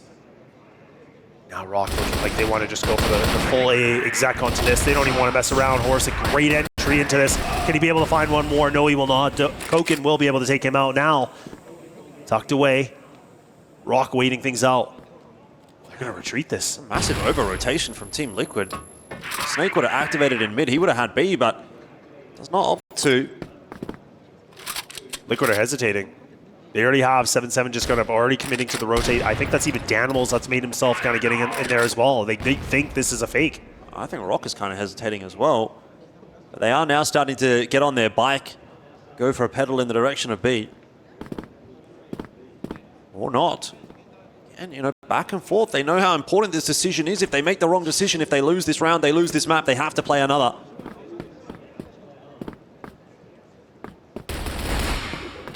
Rio's out. Pushing out. Will catch Totson. The net circling in around ROC. Rio's out. Gets snare as well. How has he been allowed to do this? ROC. They worked so hard to get to this point, but Ryuzao has just made all the difference. With 30 seconds left on the clock, he will go down, and now it's on to Goku to try to hold on to A. He's on a really nice line, and he will not miss. That is that. Team Liquid will secure map number 3. 10-8 is the scoreline. It was a decent effort from ROC to try to come back in that map, but it's just a little bit too much to ask this time around. Great work from Liquid to be able to bounce back into this game, and now pushing this thing, like you said, all the way to the distance of Compound. And, you know, again, we saw Liquid in prime position where they were able to get themselves on the map point, but then they started struggling, right? We talked a lot about some of these teams that have been able to have themselves in questionable positions of closing, but thankfully for them, they do get it done. Nonetheless, it goes the distance, but a win is a win at the end of the day, and now there'll be a couple minutes here to decide, you know, what they're going to do a little bit differently for Compound. Again, historically a map for ROC that has been very good. Not a map they've been confidently picking so far here for EWC, but I mean, look, we know they've been able to do quite well within the past. We know that, you know, in their domestic league, they have done successful with it too. And then going back to Summer Champs, I mean, this was a map that went all the way to the golden round that did pan out nicely here for Liquid. So could it be the same case? I don't know. I guess we have to find out as we do go forward, but anybody's guess as to which way this final map in the series is going to go. Obviously a lot on the line for both ROC and for Team Liquid.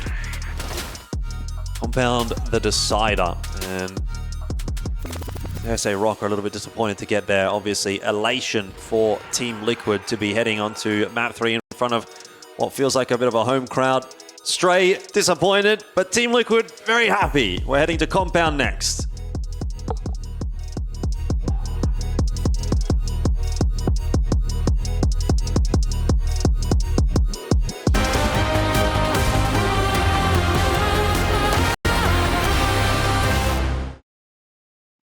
When the world of business is constantly changing, you need to stay ahead. So what about AI to generate new possibilities?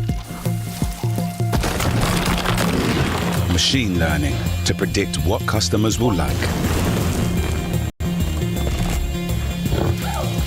Or expand your business by forecasting delivery routes with real-time data.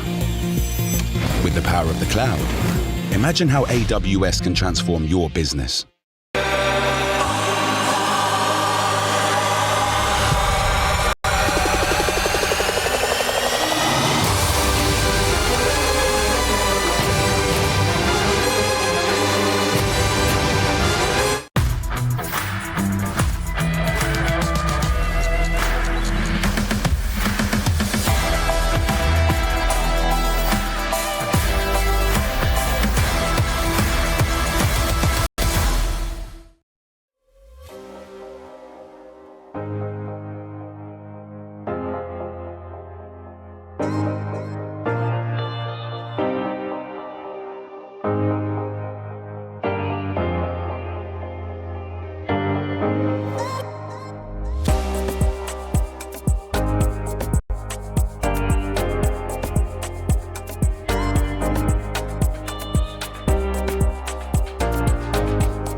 One final map remains at the Esports World Cup for one of these two teams. Either Team Liquid or ROC Esports will be sent home.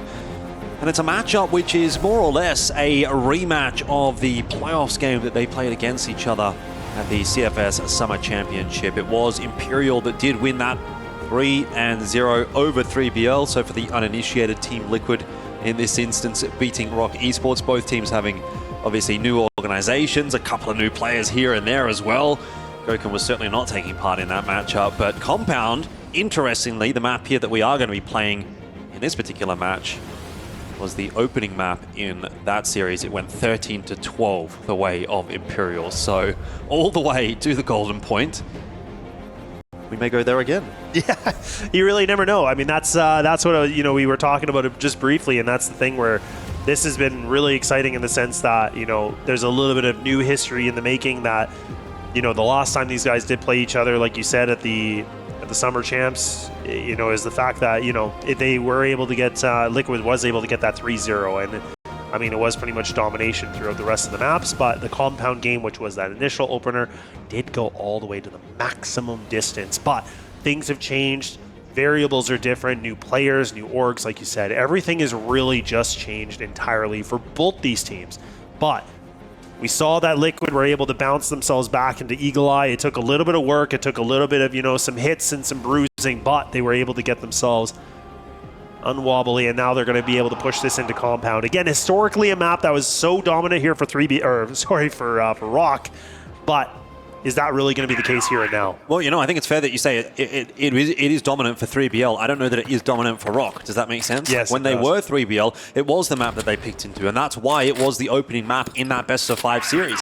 ROC, though, have not felt as comfortable on this map as they did last year, and hence we see it as a decider as opposed to an opening pick. And now let's see whether or not Team Liquid can complete this reverse sweep. They'll be starting things off here on the blacklist side.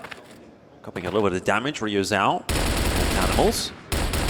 But no real harm done necessarily. Team Liquid with 5 strong, taking a reasonably reserved approach to the opening round of Compound.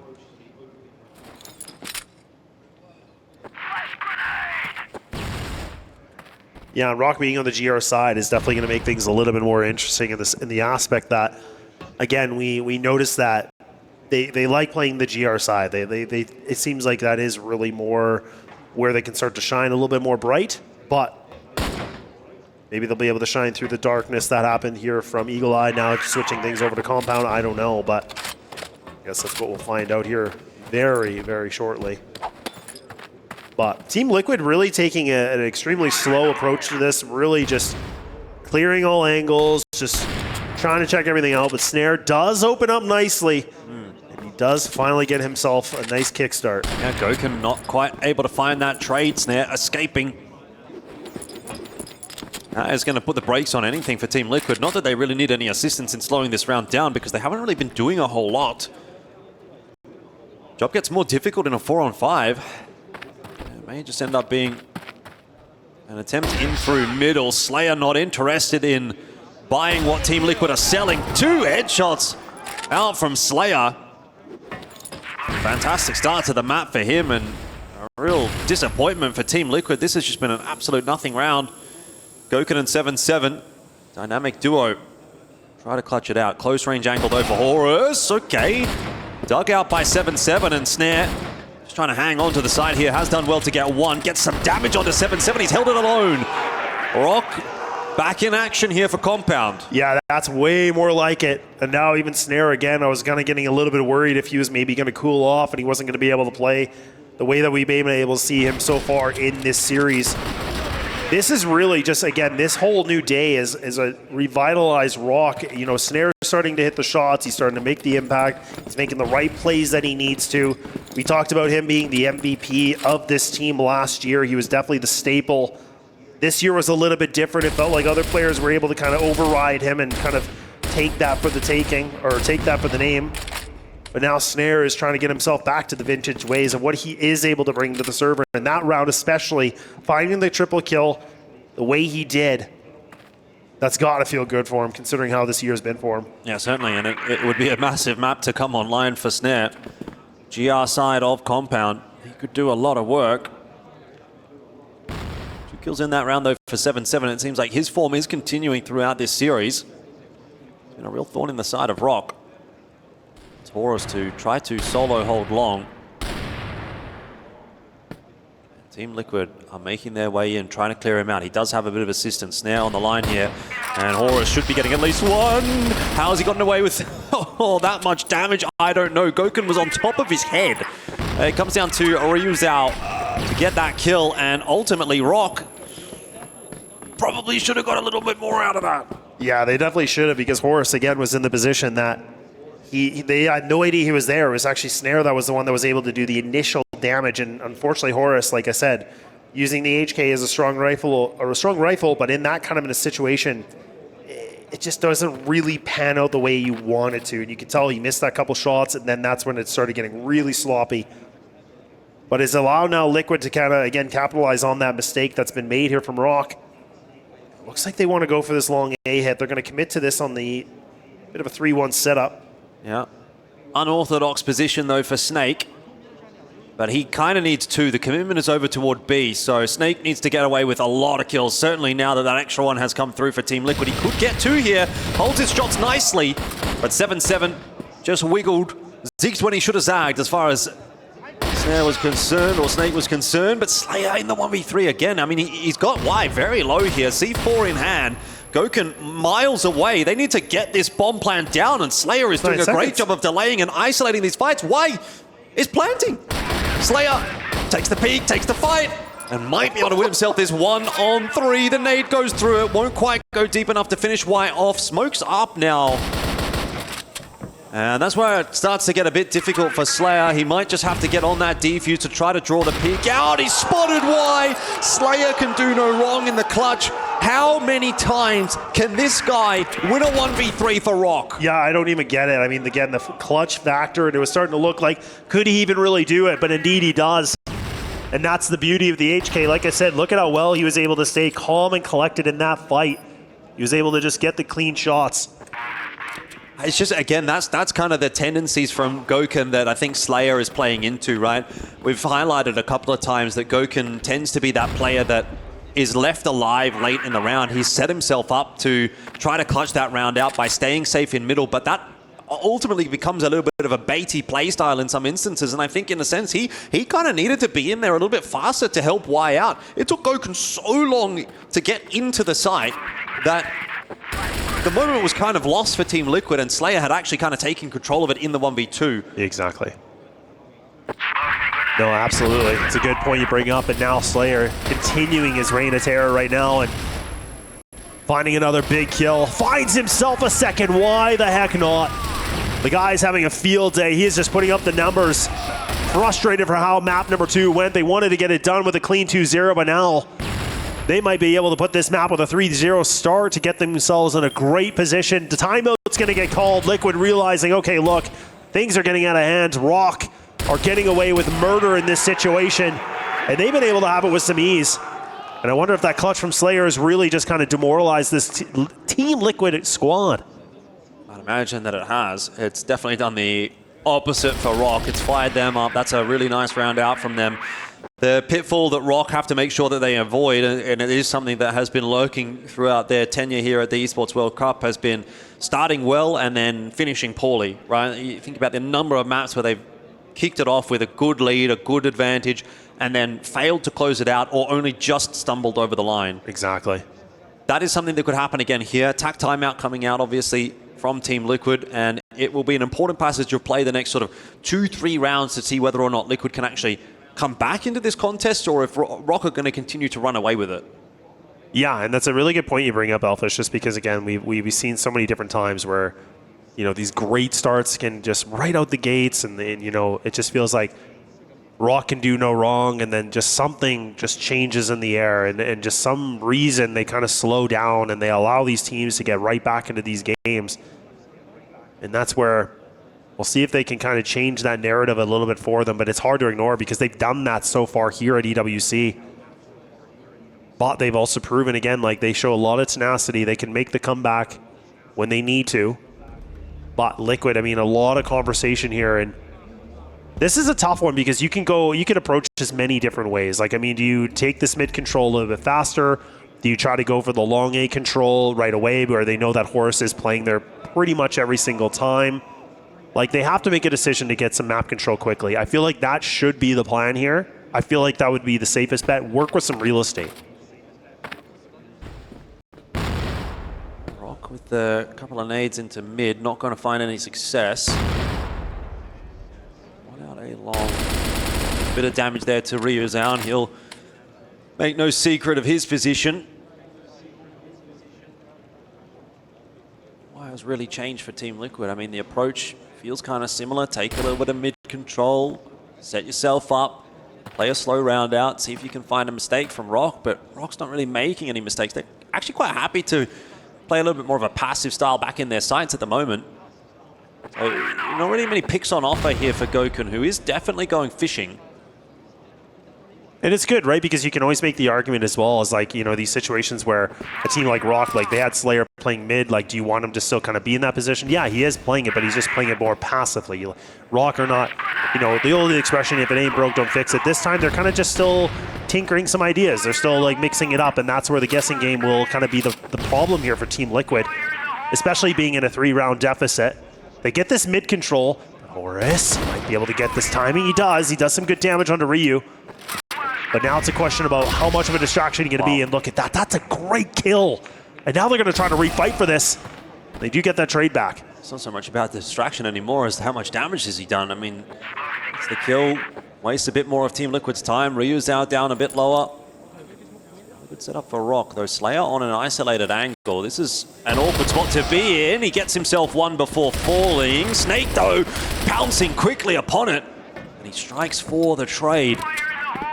Watson looking to hold on to the B bomb site, won't necessarily need to do so because the offensive is headed in the direction of A, but that's the bomb drop. 7-7 goes down, and Ryuzao, while he has control of the site, will be disappointed to find out that the C4 is not on its way, and nor is the round for Team Liquid. A 4-0 now for ROC as they keep that hype train rolling. This is amazing because, again, like we always kind of talk about teams that when they play like some really close maps, and going all the way to a third map series, you know, that you always kind of beg the question about, okay, look, we talk about the gas tank. We say, like, is it empty? Have they depleted everything? Did they exert all their energy? Like, let's not forget Eagle Eye was a 10-5. That was in favor for ROC, and then Port was a 10-8. It didn't necessarily go to overtime, but again, those are some competitive maps, and the scoreline's not the full picture, and there have been some close encounters and some really good action. So right now, it feels like Liquid very deflated in this situation. And they don't seem to have an answer at all. Even this timeout that they called, it's backfired on them pretty much entirely. Yeah, how far can ROC push the lead is going to be the question they're going to be asking themselves. 4 again in this round, but Team Liquid are not giving me the sense that they're super confident about this map. You know, the way that they're moving through it, they're not trying to move too quickly. They're really not taking space in any kind of confident way. They're kind of just hanging around in mid, hoping that ROC will come floating into their crosshairs, and that's not the way that you're going to win a half at an event like the Esports World Cup. You need to be doing more. Yeah, I mean, for a team like Liquid, they, you know, domestically still not bad records. They've been able to beat teams like Twisted Minds on a map like this. Actually, quite a few times it seems like they've been able to do that. You know, even ROC Esports they've been able to beat. They haven't been able to find Kelsia, though. They actually keep losing against them on this map, so, which I would argue they are the best team. Well, I don't think it's much of an argument. They are the best team in the Brazilian league, I would say. Yep. But like you said, not really showing a lot of confidence here right now for Team Liquid. Now they're finally going to go for the plan of attack into mid one more time. Snare there, close on by. He's going to go for a passive setup. Oh, Snake, this could be just so dangerous. He might be able to find the timing of this. There's no reason for him to go over this swing. And he realizes it. Or is trying to gather information. He's going to be flanked by Ryuzao. The whiff from Ryuzao is not quite going to be punished, but it's a decent trade from Snare. And again, he's going to be tasked with solo holding that A bomb side. He was able to do it earlier on in the half. Can he do it again? He spots out Y. He's playing back on the site. Y deletes him. Maybe even holding on to the long position there from Snare could have been a better choice than playing for the retake, waiting for his rotation to come across, but he wanted to be the hero, and this time he's not. No one from ROC. It's Team Liquid that find themselves the victory. They have their first on the board, finally. Yeah, and honestly, I think that's a really good point you bring up, because I was thinking the exact same thing, is that I was just going to say, I love that snare, gets the kill, he rotates back into long. I thought he was going to play that at a little bit of an off angle where he should be able to get that kill, kind of hide himself away, but instead he's like, you know what, I'm going to go back into the site, I'm going to go for that fight. I feel like that was the wrong decision, and unfortunately that did cost ROC an opportunity, because if Snare could have stayed alive, you knew that Team Liquid were going to have to figure out a way to how to, isolate him. They had to find a way to take him out, but that creates the opening. So now Liquid at least can get the goose egg removed here from the scoreboard. They're going to finally get themselves their first round. We were kind of wondering how much, of a lead that ROC can be able to have. It was a question if they can get 5. Not necessarily the case 5 in a row, but at least they still have themselves a bit of a padding that they can work with for the time being. Good aggression from Totson, though. He's actually pushed all the way through B main. And you can see that ROC now, with that information, they're going to allow that the triple of them are going to be close in this A site. Going to turtle this up a little bit more. And now Liquid committing to a 4-man execute on long A. This is interesting.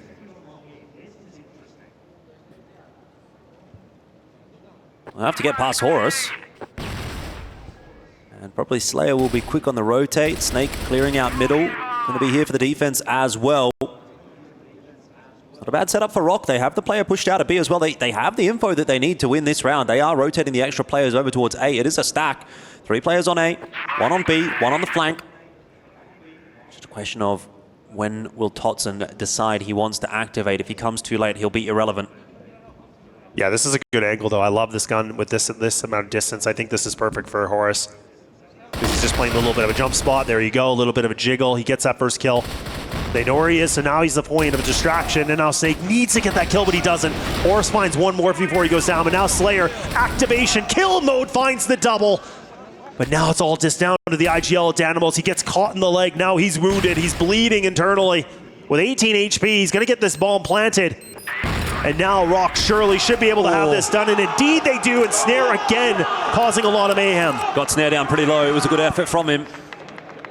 But all that info that ROC is able to gather on the push out from B has paid dividends in that round. Slayer, the 3rd player in the site, the pre-rotate.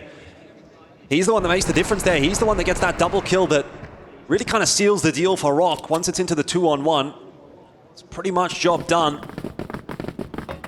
5-1 now the lead for ROC as they look to get revenge for the result that occurred at the Summer Championship. Again, bearing in mind it was the core of this Team Liquid roster as Imperial that knocked ROC Esports out of the playoffs at this very event 12 months ago.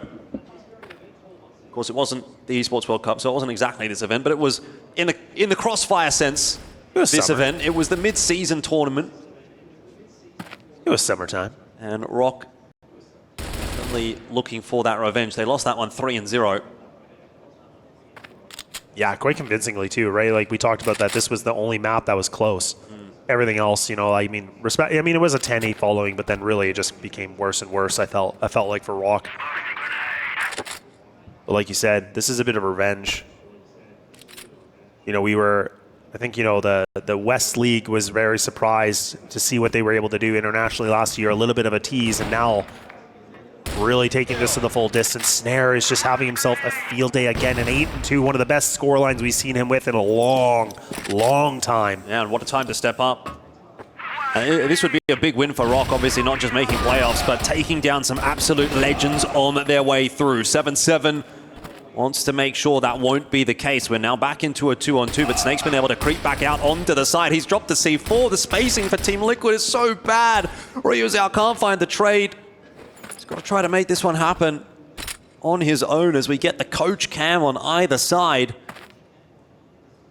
Ryu Zhao, another very experienced player in his own right, utilizing all this time that's available to him.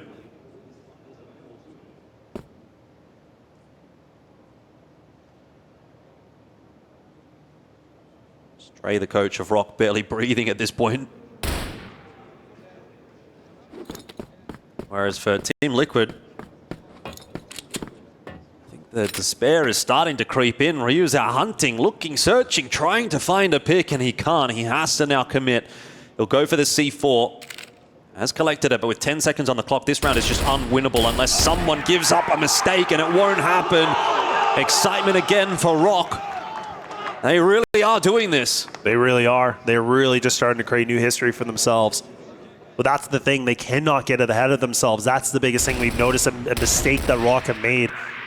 But the fact they're sitting at a 6-1. I mean, honestly, if they can get anything else after this, that is just a gigantic jump here for them to get some work done on the BL side. Liquid just, again, have no answers. The comfortability, like you mentioned, it is not comfortable at all. They don't even know what to do. This is completely foreign to them. They have no idea what they should be doing on a map like this, considering that they have played it so many times, but this style of ROC has really just kind of jumbled up their signals, and they don't know what to do anymore. They're lost at sea. Maybe they're going to be lost at B, as that's the direction that they're heading in, but again, going to be mounting a defense. Re-smoke is going to come through. Now Slayer has been isolated, though. Smoked off by Team Liquid. No progression coming through from the Team Liquid offense, though. Aura's not really seeing anything there in middle. Yeah, don't really get the sense that ROC is feeling like they're under too much pressure right here. Defaulting back to pretty standard splits, pretty standard holds, hitting their shots, doing what they need to do. Team Liquid have not had an answer for it. It's crazy to think that a team with Goken, Danimals, and Ryuzao would be getting eliminated without making the playoffs, but here we are in the modern era of CROSSFIRE, and it would seem that is the territory of ROC, as Slayer's found himself another two. Totson in there as well. Totson, by the way, with a sniper rifle this time. Not something we're used to seeing. 50 seconds left on the clock here for Team Liquid. They have to try and convert a 2-on-4, and it's the two lesser experienced players of the roster that are going to have to do it. And now Snare's actually pushed all the way through mid here, so now he might be able to have himself that one, maybe two. Not quite. But he's been able to, again, break the appetizer here. 7-7 is down to low HP. A 7-1 scoreline. ROC are padding the stats. They're making this so much better for themselves as we're getting closer to this end of the first half and now putting themselves in prime position. If we could see one more round here, Elfish, I mean, really, this has got to be it. This has got to be a done deal here for ROC, you would think. Never say never. It's not over until it's over. Team Liquid have got to take that mentality forward. I mean, there's still a second half to play here, and it is a somewhat GR-sided map, so Team Liquid just got to take everything they can out of this first. If they can get two, and they can get off to a good start, this game is not over yet. And ROC would have to remember that as well. About all of the strong starts we've seen from ROC that have capitulated into nothing. They cannot afford that here. Yeah, but no starts like this, though. Like, I agree with you, but we have never seen... but not 7-1s. That's true, exactly, yeah. This has definitely created a big, jump for them. If they get to 8-1, it's on a silver platter for sure. That's what I was kind of thinking, is like, if we get an 8-1 scoreline, like, you would think surely you don't, but like you said, never say never. You are right about that. But full setup in mid from Team Liquid. Once again, very much in line with how the rest of this BL side has played out, and as you can see, they haven't had a lot of success. Well, just again, when you're watching Liquid, like, it doesn't really feel like they're confident with the game plan. Right now, it's kind of like, go do something. You need to get a kill. We need you to be the opener. We talk about him closing deals, but now he's the one that has to negotiate something and start things off. And it doesn't seem like that's really been something he's been good at so far here in this series, really. And now they're going to go back to the long A control. They're going to try to clear this off. This time, it's going to be Horus. He's playing a very passive setup just for the jump spot. A very, very passive approach here from ROC. I don't like this round at all for Team Liquid. They've achieved nothing, They have just got no map space at all. They haven't put any pressure on ROC. And look at how the round is playing out. They're getting deleted. Team Liquid are a complete non-factor on this third and final map of the series. It's just Ryuzao and Y who would, in some sense of the word, try to save this round, but it's just not going to happen. Y is stuck in Sniper's Nest, 8-1. The game is on a silver platter for ROC. Absolute domination here from ROC. And again, like, this is you know, I'd have to go back and look at the statistics, but I don't think I've ever really remember from my recollection of following them for the number of years, having scorelines like this and putting themselves at a 7-round buffer. So an 8-1 scoreline, like it has been a long time since we've been able to see them do something like this. Absolute perfection here on the GR side, but now the question is, can they get the last 2 to close? Well, they've certainly got a lot of opportunities to get those 2. Double sniper setup for Team Liquid was pretty handy on Eagle Eye. 7-7. Doing a lot of work to find the opening picks on that map. If you could do the same here on Eagle Eye, maybe it's not quite over yet. Snare, again, set up to try to take the initial duel. Won't be given one by Team Liquid just yet.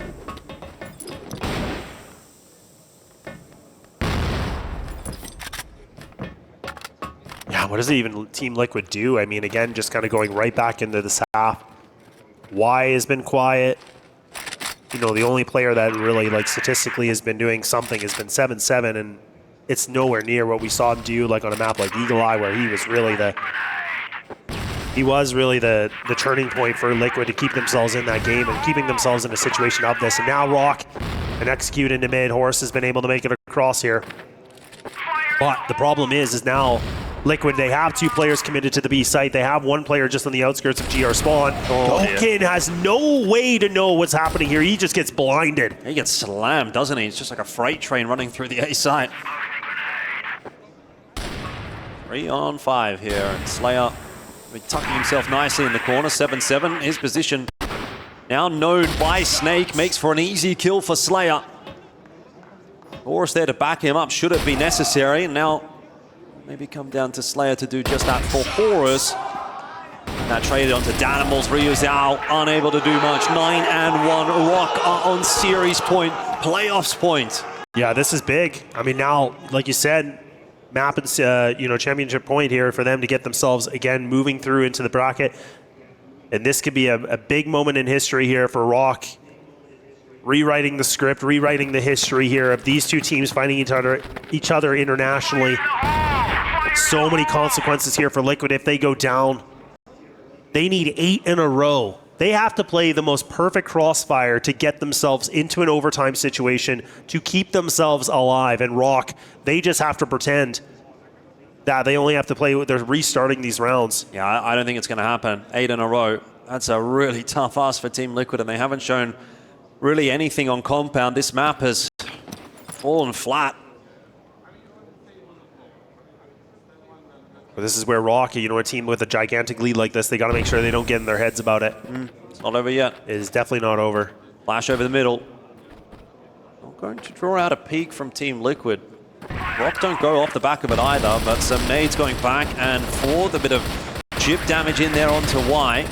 And now spam as the smokes start to come up as well. If ROC do commit to an A hit, or rather a mid hit, they will be walking into a trap that's been set by Team Liquid.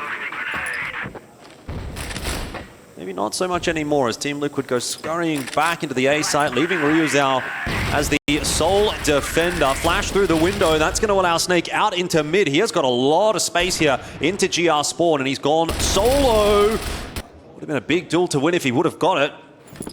B-side on offer still for ROC though as they start to make their way forward. They need to go fast though. Rotations coming through this round. Kind of slipping away from ROC a little bit. The reinforcements arriving. They're going to backtrack. Yeah, it's kind of all falling apart when Snake doesn't get that kill in mid, gives up that space. It kind of gives away the game, and Team Liquid able to rotate across and hold on to the B site pretty comfortably. Now with 40 seconds, it's ROC's turn to try to rotate around the map, and turn our attention towards Slayer, who dies to Gokin and announce onto Horus solo. Which seemed an impossible task with only 25 seconds left on the clock. Gokin locks it down this time. Team Liquid get themselves a second, and ROC have to wait a little longer. Yeah, I don't mind this idea, but the one thing I didn't love about what Snake was doing is that it felt a little bit rushed. Like he was able to get himself across like that. It felt like he needed to kind of run and commit to that so quickly. I think if he would have just waited a couple extra seconds, that could have maybe just changed something, because it was a little bit of an awkward encounter because both those players were just getting out of the doorway.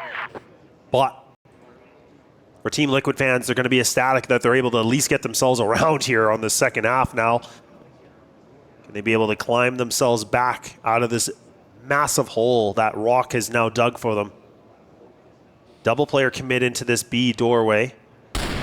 Oh, Snare, how do you survive that shot? Goken just missing him barely. Oy. And then a repeat! Excuse me? Not like this. That's illegal. Goken and Danimals, two of the stars of the Brazilian region, have just been plucked out of the sky. And ROC are on their way to victory. Snare looking for 7-7. He might just find him round the corner here. Info given. 7-7 should be a dead man. Will fall. The trade confirmed.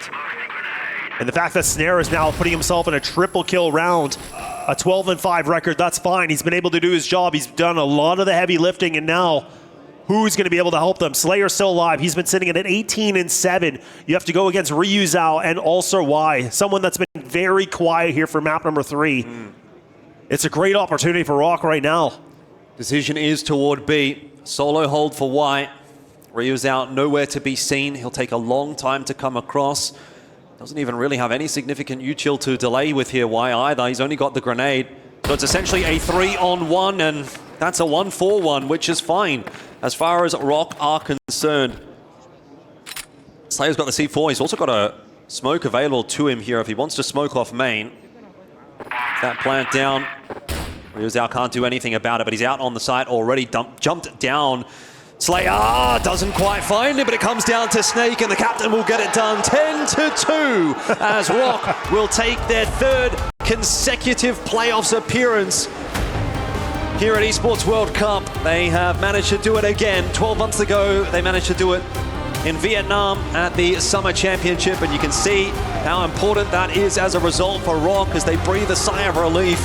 The job's not, of course, done for them, but at the very least, they secure playoffs with that win and send Team Liquid packing.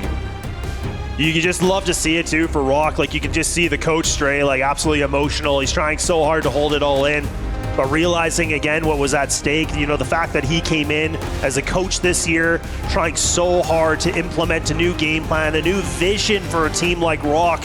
And now it seems like they've been able to find themselves a new path, and they have now solidified their chance continuing further in this tournament and now making the qualifications, joining some of the high-ranked teams of Alcacia, KINGZERO, Q9, EP, and even AG.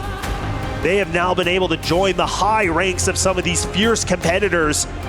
And now the road just looks like it could be bright here for this relatively young squad. Yeah, well, they still have quite a road ahead, of course, as they do make it through to those playoffs. But more importantly, we have to touch on Team Liquid as well. I mean, it's such a star-studded roster. I've been highlighting it a couple of times during the cast there. These legends of the game are eliminated from the Esports World Cup. Goken, Danimals in particular are two of the biggest names in Brazilian CROSSFIRE. But you can go down the entire list there for Team Liquid.